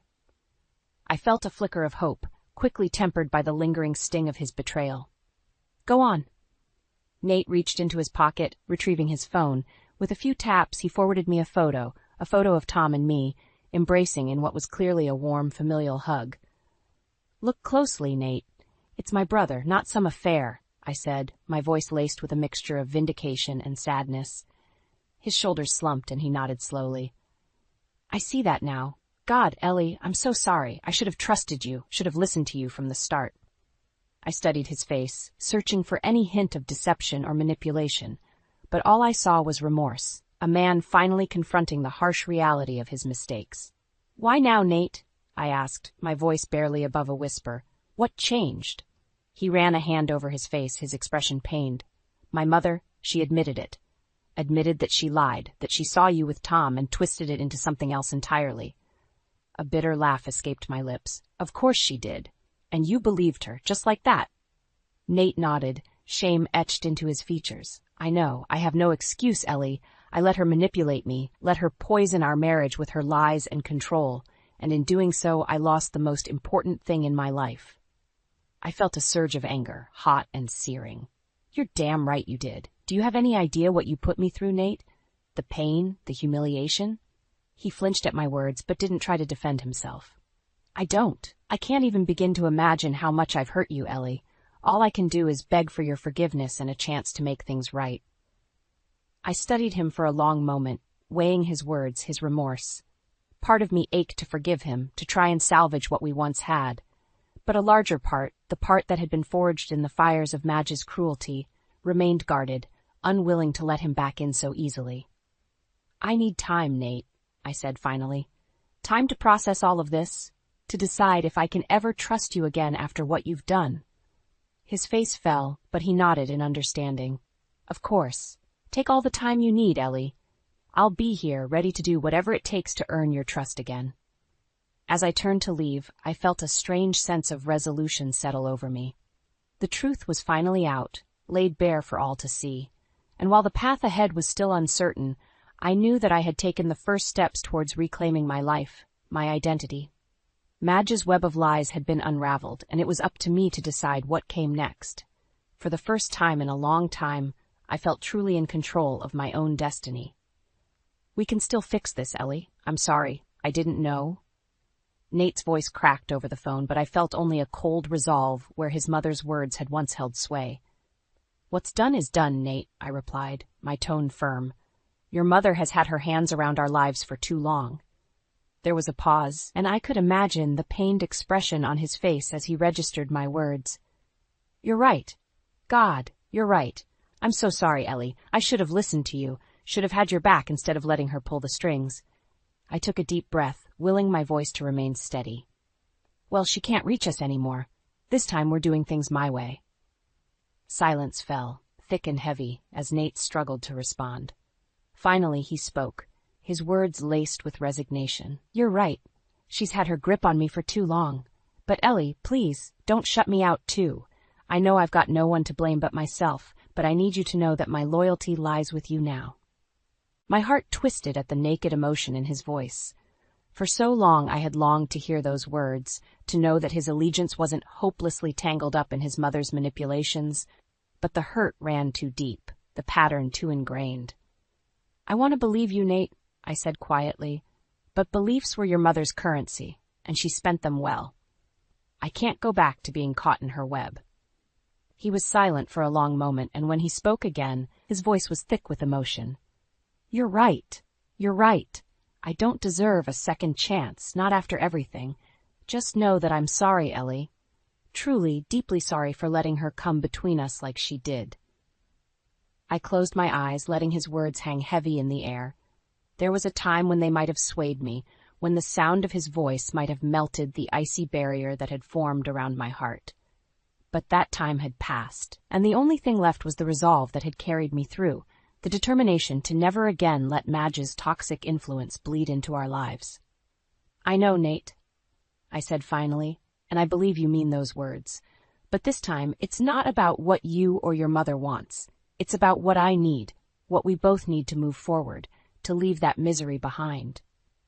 There was a pause, and then a soft exhalation, as if a great weight had finally lifted. "You're right," he said simply. "You're right." And in that moment I knew that no matter what words he might have uttered, they would never again hold the power to sway me. The ties that had bound me to his mother's manipulations had been severed, and the only voice left ringing in my ears was my own, a voice of strength, of resolve, and of the freedom to chart my own path forward. "Here's to new beginnings, Ellie. You deserve it," Carly toasted, raising her glass as we sat together in my new apartment, the warm glow of the setting sun filtering through the windows. I clinked my glass against hers, a small smile tugging at my lips as I felt the weight of the past few months lift ever so slightly. "Thank you, sis, for everything." Carly waved a dismissive hand. "No need to thank me. That's what family is for. Being there through the tough times, no questions asked." I nodded, taking a sip of my wine as my gaze drifted around the minimalist space. It was a far cry from the cozy home I had once shared with Nate, but in its simplicity, I found a strange sense of peace, of possibility. "It's going to take some getting used to," I admitted, "but I already feel lighter, like I can finally breathe again without Madge's shadow looming over me." Carly's expression hardened at the mention of my former mother-in-law's name. "That woman did a number on you, Ellie, but you're free of her now, free to live your life on your own terms." I let her words sink in, savoring the truth behind them. For so long I had allowed Madge's toxic influence to seep into every aspect of my life, slowly eroding my sense of self, my confidence. But no more. "You're right," I said, my voice steady and resolute. "No more letting her control me, no more sacrificing my happiness for her twisted idea of what a family should be." Carly reached across the table, giving my hand a gentle squeeze. "That's my girl. You've got this, Ellie. And you're not alone. I'll be right here, every step of the way." Gratitude welled up within me, a warmth that had nothing to do with the wine or the fading sunlight. Carly had been my rock through it all, the one constant in a sea of turmoil and uncertainty. Without her unwavering support, I might have faltered, might have succumbed to the doubt and self-recrimination that Madge had so expertly cultivated. "I don't know what I would have done without you," I said, my voice thick with emotion. "You gave me the strength to stand up for myself, to break free from that toxic cycle." Carly's expression softened, her eyes shining with a mixture of pride and affection. "You had that strength all along, Ellie. I just helped you find it again." As we lapsed into a comfortable silence, I allowed myself to truly envision the future that lay ahead. A future free from the constant weight of Madge's criticism, free from the fear of never being good enough. It would be a journey, to be sure, but one that I was finally ready to embark upon, with my head held high and my spirit unbroken. The road ahead might be uncertain, but for the first time in a long time, I felt a sense of excitement, of possibility unfurling within me. This was my chance to redefine what happiness meant, to build a life on my own terms, without the toxic influence of those who sought to tear me down. And as the last rays of the sun dipped below the horizon, I raised my glass once more, a silent toast to the new beginnings that awaited, beginnings that were mine, and mine alone, to shape and embrace. "Do you think love can just switch off like a light?" I asked Evelyn, my eyes fixed on the horizon as the sun dipped below the tree line. "After decades, I'm not so sure anymore." Evelyn reached across the patio table, her warm hand covering mine. "Gloria, you and Thomas have been through so much together. I can't imagine how hard this must be." A bitter laugh escaped my lips. "Hard doesn't even begin to cover it. We were so happy once. When we first met at that community center dance, I thought he was the most handsome man I'd ever seen." The memories came flooding back, his easy smile, the way his eyes crinkled at the corners when he laughed. "We danced that night until our feet ached, caught up in the giddy rush of new love. And then Lila came along," I continued, my voice catching. "Those were some of the best years of my life. Thomas doted on her every minute." I trailed off, the ghost of past joys overshadowed by present sorrows. If only I could go back and keep my secret buried forever. The front door banged open, and my beautiful granddaughter Sarah came barreling out, pigtails flying. "Grandma, Mommy said I could sleep over tonight if it's okay?" Mustering a smile, I swept the 7-year-old into my arms. "Of course it is, sweetheart. We'll make pancakes for breakfast, your favorite." As if on cue, Lila appeared, her expression apologetic. "I'm sorry. Mom, I should have called first. if it's a bad time. Don't be silly, I cut her off, my heart aching at the strain between us. You two are always welcome here. Lila's eyes slid past me to the empty driveway. I knew she was looking for her father's car, that flicker of hope he might deign to join us this time. Squeezing her shoulder, I said, "Why don't you girls get settled? I'll bring in some lemonade." Once inside, I leaned against the kitchen counter, the cheerful yellow walls seeming to mock me. This house, our home for 35 years, had become a mausoleum, entombing the love Thomas and I once shared. The creak of the back door broke my reverie, and there he stood, my husband, his face etched in hard lines. "Lila's here?" he grunted, not meeting my eyes. "With Sarah, yes." I hesitated before adding, "They're staying the night." Thomas gave a curt nod and brushed past me, his shoulder bumping mine in the narrow space. As he disappeared down the hall, I heard his mother's reedy voice from the living room. "Is that my son? Thomas, come in here." Irene. Of course she would be here, like a carrion bird circling the remains of our family. I could already picture the disdainful curl of her lip as she looked me over. In her eyes, I would never be good enough for her precious boy. Squaring my shoulders, I followed the sound of their voices, determined to make an evening of this. Strained as it might be. If I had to cling to the tattered remnants of what we once had, so be it. For Lila's sake and sweet Sarah's, I would do whatever it took to keep this family whole. Dinner that night was a tense affair, the clink of silverware on plates punctuated by long, awkward silences. Irene kept shooting me pointed looks from across the table, her pale eyes glittering with disdain. "More potatoes, Sarah, dear?" I asked, forcing cheer into my voice as I scooped another helping onto the little girl's plate. She nodded, oblivious to the tension crackling in the air. Thomas remained stonily silent, pushing the food around his plate without eating. Lila kept glancing between her father and me, brow furrowed. I could see the desperate hope in her eyes, that this might be the night he finally broke through his icy demeanor. As I cleared the dishes, Irene's reedy voice cut through the quiet. "Such a shame you couldn't be a proper wife and give my son children of his own blood." The plate slipped from my hands, clattering to the floor. Lila gasped, and even Thomas looked up sharply. "Mother, that's enough," he growled, but there was no real conviction behind the words. Irene's lips curved into a thin smile. "I'm only speaking the truth, Thomas. You know as well as I that this girl has never been worthy of you." White-hot shame burned my cheeks, and I bent to retrieve the plate, unable to meet anyone's eyes. Of course she would bring up my deepest regret, the secret that had shattered the life I thought I knew. When I straightened, Lila was already on her feet, Sarah clutching her hand. "We're leaving," she said flatly, her voice shaking with barely contained anger. "I won't let you keep treating my mother this way." "Lila, please," I began, not wanting this night to end in a bitter argument. But she was already sweeping out, Sarah trotting obediently behind. The front door slammed, leaving me alone with my husband and his viper of a mother. Irene looked supremely satisfied, leaning back in her chair as if she'd won some great victory. "Well?" she said, arching one pencil-thin brow at Thomas. "Are you going to let her speak to me that way?" "This is our home." But Thomas said nothing, his face an inscrutable mask. Suddenly it was all too much. The constant needling, the hostility, the resentment that oozed from every pore of this house. Straightening my shoulders, I met Irene's gaze steadily. "No, this was our home once. But I'm done letting you make me feel like an intruder under my own roof. If Thomas wants to stay trapped in the past, punishing me for mistakes I can never undo, that's his choice. But I won't have you poisoning what's left of this family." I could see the shock ripple across Irene's features as the words sank in. For once, she seemed at a loss for a cutting retort. Turning on my heel, I left them both behind and went to find my daughter and granddaughter. If Thomas couldn't see how much they needed him, craved his love and approval, then that was his loss. I would be strong for them, if he couldn't. Outside, the warm summer evening caressed my cheeks, and I breathed in the sweet jasmine scent from the garden. My haven, my sanctuary from the bitter cold that had seeped into the heart of my home.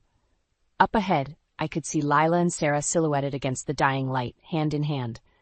My beautiful girls, the ones I would fight for until my dying breath.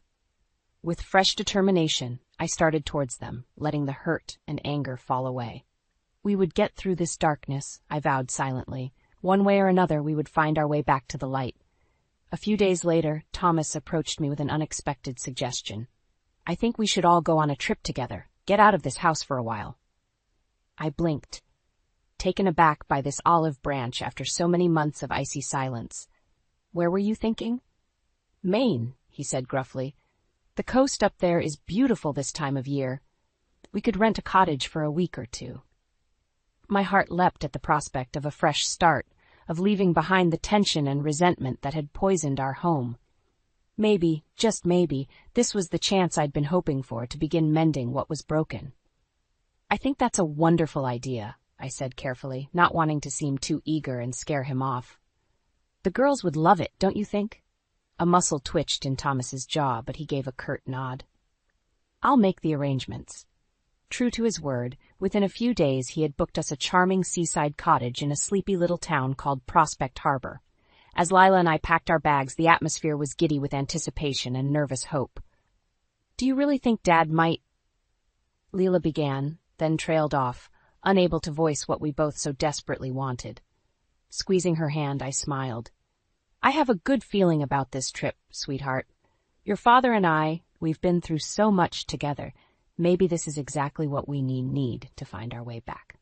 Sarah was practically vibrating with excitement as we loaded up the car, chattering nonstop about swimming in the ocean and hunting for seashells. Even Irene looked slightly less dour than usual, though she kept shooting me sidelong glances, as if waiting for me to slip up. The drive up the coast was beautiful, winding roads fringed with blazing autumn foliage. At one point, Sarah fell asleep with her head in my lap, and I stroked her silky hair, feeling a sense of peace I hadn't known in years. When we arrived at the cottage, it was even more picturesque than the photos, a cozy little bungalow nestled among windswept pines with a private path leading down to the rocky beach. As we trooped inside, suitcases in hand, I caught Thomas's eye and smiled tentatively. He looked away, but not before I glimpsed something soften in his expression. That first evening, we took Sarah down to the shoreline to watch the sunset. She shrieked with delight, dancing among the waves as they lapped at her bare feet. Thomas hung back, hands shoved in his pockets, but I noticed him watching her with an unmistakable fondness. When she grew tired, I scooped the little girl into my arms, her damp hair tickling my cheek. As I turned to head back up the path, Thomas fell into step beside me. "She's a special kid," he murmured gruffly. My breath caught in my throat at this tiny olive branch. "She is," I agreed. "We're so blessed to have her." For a moment we walked together in silence, the rhythm of the crashing waves all around us. Then Thomas cleared his throat. "I know I've been distant these past few years. I'm trying, Gloria. I really am." Tears pricked my eyes as a fragile blossom of hope unfurled in my chest. Maybe, just maybe, we could find our way back from the brink.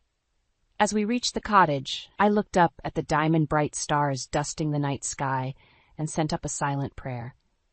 Please, let this trip be the start of something new for our family. After so much heartache, we deserved a second chance. Those first few days in Maine were like a dream. Thomas seemed to slowly emerge from the shell he'd built around himself, laughing and joking with Sarah in a way I hadn't seen in years. My heart swelled watching them chase each other along the beach, her delighted shrieks mingling with the cry of the gulls overhead. Even Irene appeared less frosty, her perpetual scowl softening as she observed her son's newfound warmth. I caught her watching him with an inscrutable expression, as if seeing him through new eyes. As for me, I basked in this fragile peace, hardly daring to breathe too loudly for fear of shattering the spell. I knew better than to bring up the past or push too hard. This family outing was an olive branch, a chance to rebuild what we had once so cherished.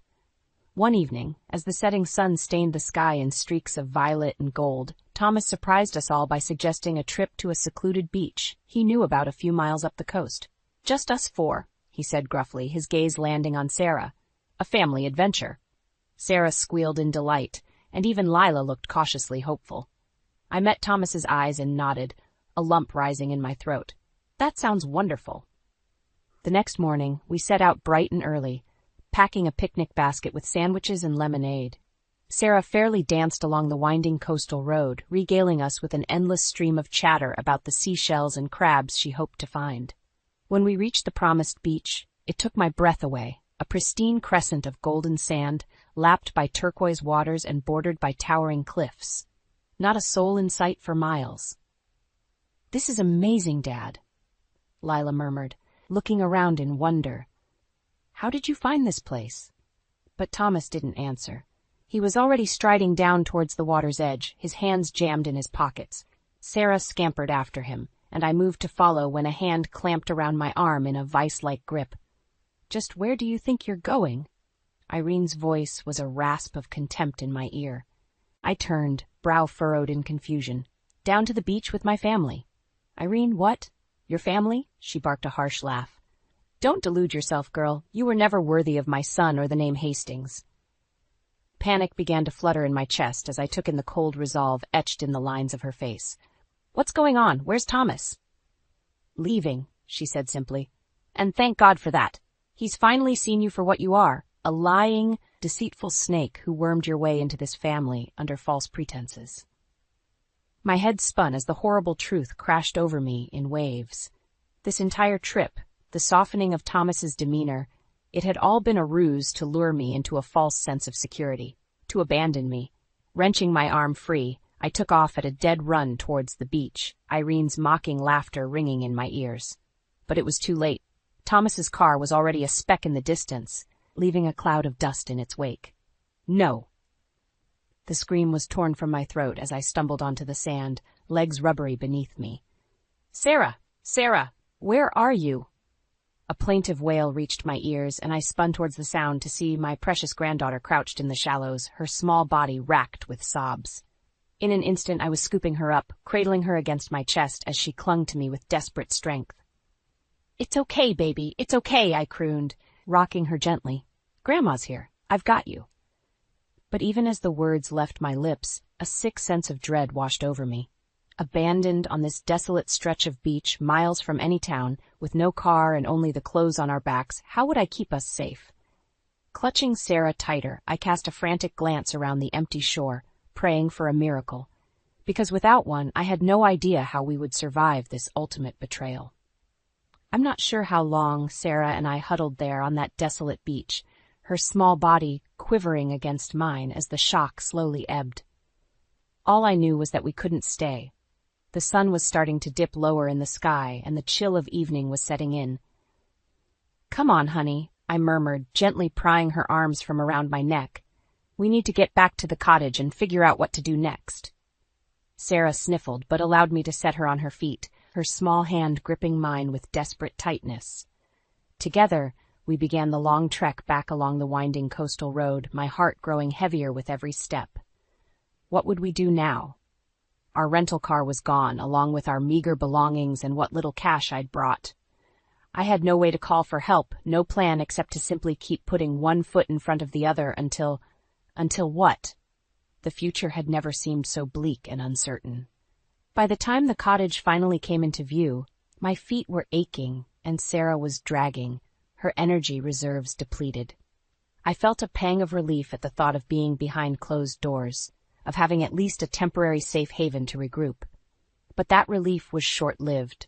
As we mounted the porch steps, the front door swung open to reveal a tall, broad-shouldered man regarding us with a look of surprise and concern. "Gloria, is that you?" His voice was deep, vaguely familiar in a way that made my heart stutter. "What in God's name?" Realization struck like a thunderbolt as I recognized the warm hazel eyes, the craggy features. Adam Wilkinson?" He gave a solemn nod, stepping aside to usher us into the cottage's cozy interior. "Your husband said you two went for a walk on the beach and hadn't returned. I came over to check on things." Of course, Thomas would spin an elaborate lie to cover his tracks, to make it seem like his despicable actions were somehow justified. Anger and shame burned through me in equal measure. "That's not exactly what happened," I said tightly, sinking onto the faded sofa and pulling Sarah close. She burrowed against me, her eyes wide and scared.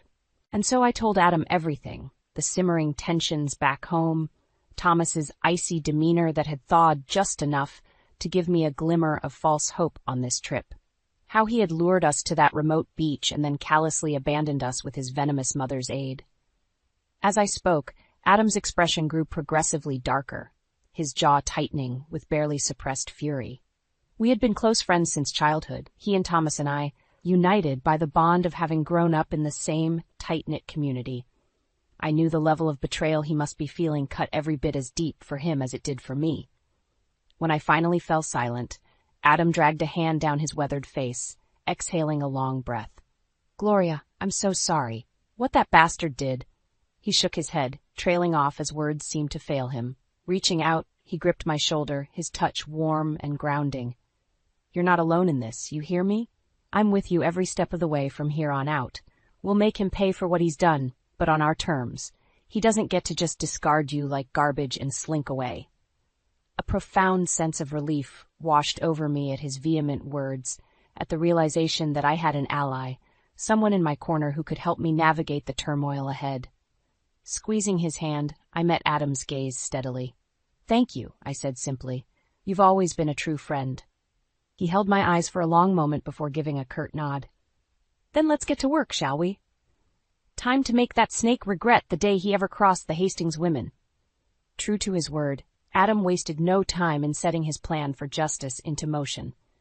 Within days, the story of Thomas's despicable abandonment had spread like wildfire through our small community, drawing gasps of shock and outrage. At first, Thomas tried to downplay it, spinning lies about me being the one who had instigated our separation. But Adam was 2 steps ahead, releasing the damning details to our neighbors and friends. How he had found Sarah and me stranded on that desolate beach, how Thomas and his wretched mother had driven off without a second thought, leaving us to fend for ourselves. The backlash was swift and severe. Everywhere Thomas and Irene went, they were met with cold shoulders and accusing stares. Longtime friends crossed the street to avoid them. Businesses politely refused their patronage. In our tight-knit town, the message was clear. What they had done was unforgivable. I could see the impact it was having, could read the desperation in Thomas's eyes when he tried calling, leaving increasingly frantic messages that Adam fielded and deleted without a second thought. "He needs to understand there are consequences," Adam said grimly whenever I wavered. Whenever the small part of me that still loved my husband despite everything reared its head. Real ones, not just empty apologies. Irene, too, was crumbling under the weight of her pariah status. I saw her in the grocery store one day, rail-thin and hunched, a ghost of her former imperious self. When our eyes met, something flickered in her gaze. Shame, perhaps, or the first inkling that she had gravely misjudged. For my part, I refused to engage, to grant them an ounce of the dignity they hadn't afforded me. I had Sarah to protect, to keep sheltered from the worst of the storm, and that became my sole focus. With Adam's help, we settled into a new temporary home, a cozy little rental far from the prying eyes and whispers. It was there, one crisp autumn evening, that Thomas finally showed up unannounced on the doorstep, his eyes wild and face haggard. Adam had gone out for supplies, and it was just Sarah and me having a quiet dinner when the pounding began. "Gloria," his voice muffled through the door, "Gloria, please, you have to let me explain." Part of me, the weak, sentimental part, wanted nothing more than to fling open that door and hear him out. But the stronger part, the one Adam had helped cultivate, won out. Wrapping a protective arm around Sarah, I stayed silent and unmoving until the pounding ceased and Thomas's footsteps retreated into the night. The next day, Adam grimly informed me that Thomas had tried to approach him in town to plead his case. I could only imagine how that encounter had gone. Adam was nothing if not loyal to the end. "He says he wants to talk," Adam said heavily, scrubbing a hand over his craggy face. "To explain himself, bury the hatchet." I felt Sarah's small hand slip into mine and gave it a reassuring squeeze. "And what did you tell him?" Adam's jaw tightened. "That he'll get that chance. When you're good and ready to hear it, not before. This is your show, Gloria. He betrayed you in the worst way. He'll have to take his licks until you say otherwise." Gripping my friend's calloused hand, I met his gaze steadily and nodded. "Then I'm not ready. Not yet." The truth was, despite the hurt and anger still simmering in my heart, I knew an emotional confrontation with Thomas was inevitable. If I wanted true closure, true freedom from the tangled web of lies and deception, I would need to lay everything bare once and for all. But that day would come on my terms, when I felt strong enough to stare down the ghosts of my past without flinching. Thomas could wait, could sit with the consequences he had wrought, because this time I was the one holding all the cards. And I had no intention of folding until he understood exactly what he had so carelessly thrown away. The weeks dragged by in a haze of tension and unresolved hurt. Thomas's efforts to reach me grew more desperate, his messages and sporadic visits taking on a pleading, almost frantic tone. "You have to let me explain, Gloria," he rasped the last time Adam turned him away, his voice muffled through the door I refused to open. "What I did, there were reasons. You don't understand." But I understood all too well. I understood the cruel arrogance that had allowed him to abandon his own flesh and blood on that desolate beach. The misplaced pride that blinded him to how his actions had shattered our family into shards. When Adam relayed Thomas's words to me later, mouth set in a grim line, I felt only a weary resignation settle over me. Enough was enough. It was time to lance this festering wound once and for all. "Set up a meeting," I told him quietly. "You, me, Thomas, the whole wretched bunch. I'm done dancing around this. He wants to explain himself, fine, but he's going to hear the unvarnished truth this time." 3 days later, we gathered in the living room of Adam's home, myself, Sarah, Lila, Thomas, and Irene. The atmosphere was thick with tension, weighted down by the hurts and deceptions that still hung between us like a noxious cloud. I watched impassively as Thomas shifted in his seat, his eyes darting between our stony faces. Even Irene looked shrunken, cowed, a shadow of her former domineering self. It was Adam who finally broke the silence, leaning forward with his elbows on his knees. "Well, you wanted this meeting, Thomas, so talk. Let's hear why you thought it was acceptable to abandon your wife and grandchild to die." A muscle ticked in Thomas's jaw as he opened his mouth, then seemed to think better of whatever he'd planned to say. Finally, he lifted his gaze to mine, and the naked anguish in his eyes hit me like a physical blow. I didn't know what else to do. He said hoarsely, After I realized you'd lied to me all those years about her paternity, I lost it, Gloria. I felt like a fool, like our entire life had been a sham." White-hot shame lanced through me as I was transported back to those dark days after my youthful indiscretion, the agonizing decision to hide the truth. I knew the pain I had caused, the betrayal of trust. But even that did not excuse what Thomas had done. "So you decided to punish me?" I bit out, feeling Sarah tense beside me. "To take revenge by abandoning us to God knows what fate? You're right. I made mistakes, horrible ones.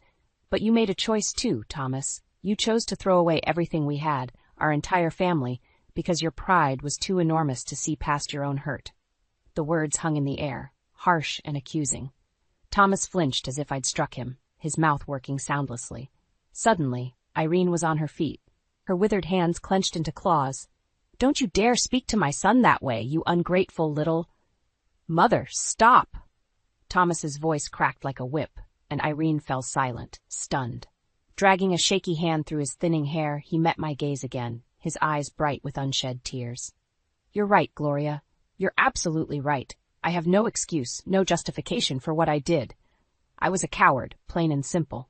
I saw an opportunity to hurt you the way you'd hurt me, and I took it without a second thought." His shoulders slumped, and I realized with a start that this was the most unguarded, the most vulnerable I had seen my husband in longer than I could remember. "I need you to know," he continued roughly, "that it haunts me, every single day, what I did on that beach. If anything had happened to you or Sarah—" He broke off, swallowing hard. "I'll regret it until the day I die.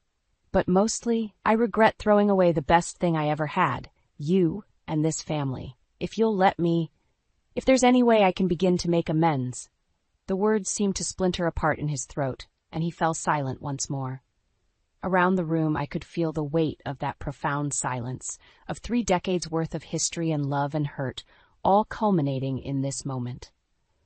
Rising to my feet, I moved to stand before my husband, searching his haggard features for any trace of the man I had once so adored. What I saw there gave me pause. The naked shame, the rawness of his remorse. This was my chance, I realized, to reclaim my life and my dignity, to sever the chains that had bound me to this man's pride and anger for far too long. Meeting Thomas's eyes squarely, I felt a sense of calm settle over me, a profound and unshakable strength. Whatever came next, I knew I would be okay. Make amends? I said softly. I'm not sure there are any amends to be made, Thomas. What you did, there's no coming back from that. His face crumpled, but I pressed on, needing him to understand the finality of my words. This family, our marriage, it's over. I'm done being the object of your anger and resentment. Sarah and I, we're moving forward, with or without you. That's your choice to make. A strangled sound escaped Irene's throat, but I paid her no mind. This was between Thomas and me, a closing of one chapter and the start of another. I forgave you for your mistakes a long time ago, I told him, gentling my voice. It's time you did the same for me. Let us go, Thomas. It's the only way to find peace. For an endless, suspended moment, he could only gaze at me, eyes overbright. Then, finally, he gave a jerky nod, and I knew he had heard me, truly heard me for the first time in years. As I turned away, I felt it, the leaden weight of our past falling from my shoulders, the first glimmering rays of hope for a new future, a life not defined by the sins of others, but by my own strength and resilience. It was time to break the cycle, once and for all. And I knew, without a shadow of a doubt, that I finally had the courage to do it. The weeks and months that followed were a whirlwind of change and reinvention. With Adam's help, Sarah and I settled into a cozy little rental home on the outskirts of town, a fresh start, free from the toxic energy of my marriage. At first, it was an adjustment. So many years of walking on eggshells around Thomas and his mother had left their mark. But slowly, day by day, I began to rediscover the woman I had once been, before the weight of guilt and resentment dragged me down. Sarah was my anchor through it all, her bright smiles and boundless affection a balm to my wounded soul. I doted on her shamelessly, determined to create the loving, stable environment she deserved. Lila, too, was a frequent presence in our new lives. While she struggled with her father's actions, she never wavered in her support of me. We grew closer than ever, bonding over our shared heartache and hopes for the future. As for Thomas and Irene, I kept my distance. I knew there would be fallout from my refusal to reconcile, to grant them absolution for the sins of the past. But I had made my choice, and I stood by it. It wasn't easy. Word filtered back to me of Thomas's increasingly erratic behavior, his desperate attempts to plead his case with anyone who would listen. Irene withdrew into bitter isolation, her few remaining friends abandoning her in the wake of her cruelty. A small, vindictive part of me felt a pang of satisfaction at their suffering. But the stronger part, the part I was still nurturing after its long dormancy, felt only pity. They had brought this upon themselves through their pride and callousness. All I could do was forge ahead on my new path. It was Sarah, in her typical fashion, who showed me the way forward most clearly. One crisp autumn evening, she came home from school practically vibrating with excitement. "Grandma, the school is having a talent show next week, and I want to sing. Will you help me practice?" My heart swelled at the very thought. Ever since she was a tiny thing, Sarah had possessed an angelic voice that never failed to stop me in my tracks.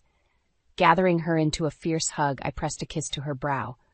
"Of course I will, my darling. What song did you have in mind?" In the days that followed, we spent every spare moment going over Sarah's chosen piece, a soaring, powerful ballad about love and resilience. I coached her gently, marveling at the depth of emotion she could convey at such a tender age. Finally, the night of the talent show arrived. Lila and I secured front-row seats, our faces shining with pride as Sarah took the stage. When she opened her mouth and that pure, sweet voice rang out, I felt the world itself still around us. The lyrics she sang spoke of emerging from darkness into light, of finding strength in the face of heartbreak and loss. But it was the way she looked at me as she performed, her eyes shining with that innocent, unconditional love that truly undid me. By the end, there wasn't a dry eye in the auditorium. Lila and I were on our feet, cheering and applauding until our hands were numb. Because in that moment, everything became startlingly clear. This love, this bond that could never be broken, was what truly mattered. Not the pettiness of wounded pride or the sins of the past. just the resolute knowledge that we would be okay, Sarah and Lila and I, navigating the world together as a team. When Sarah came bounding off the stage and into my arms, I clutched her fiercely, planting kisses on her beaming face. "My precious girl," I whispered, my voice thick with emotion. "That was beautiful. You are my light, my everything." And for the first time in longer than I could remember, I felt it fully, that profound sense of peace and certainty, of knowing that I had at last found my way home.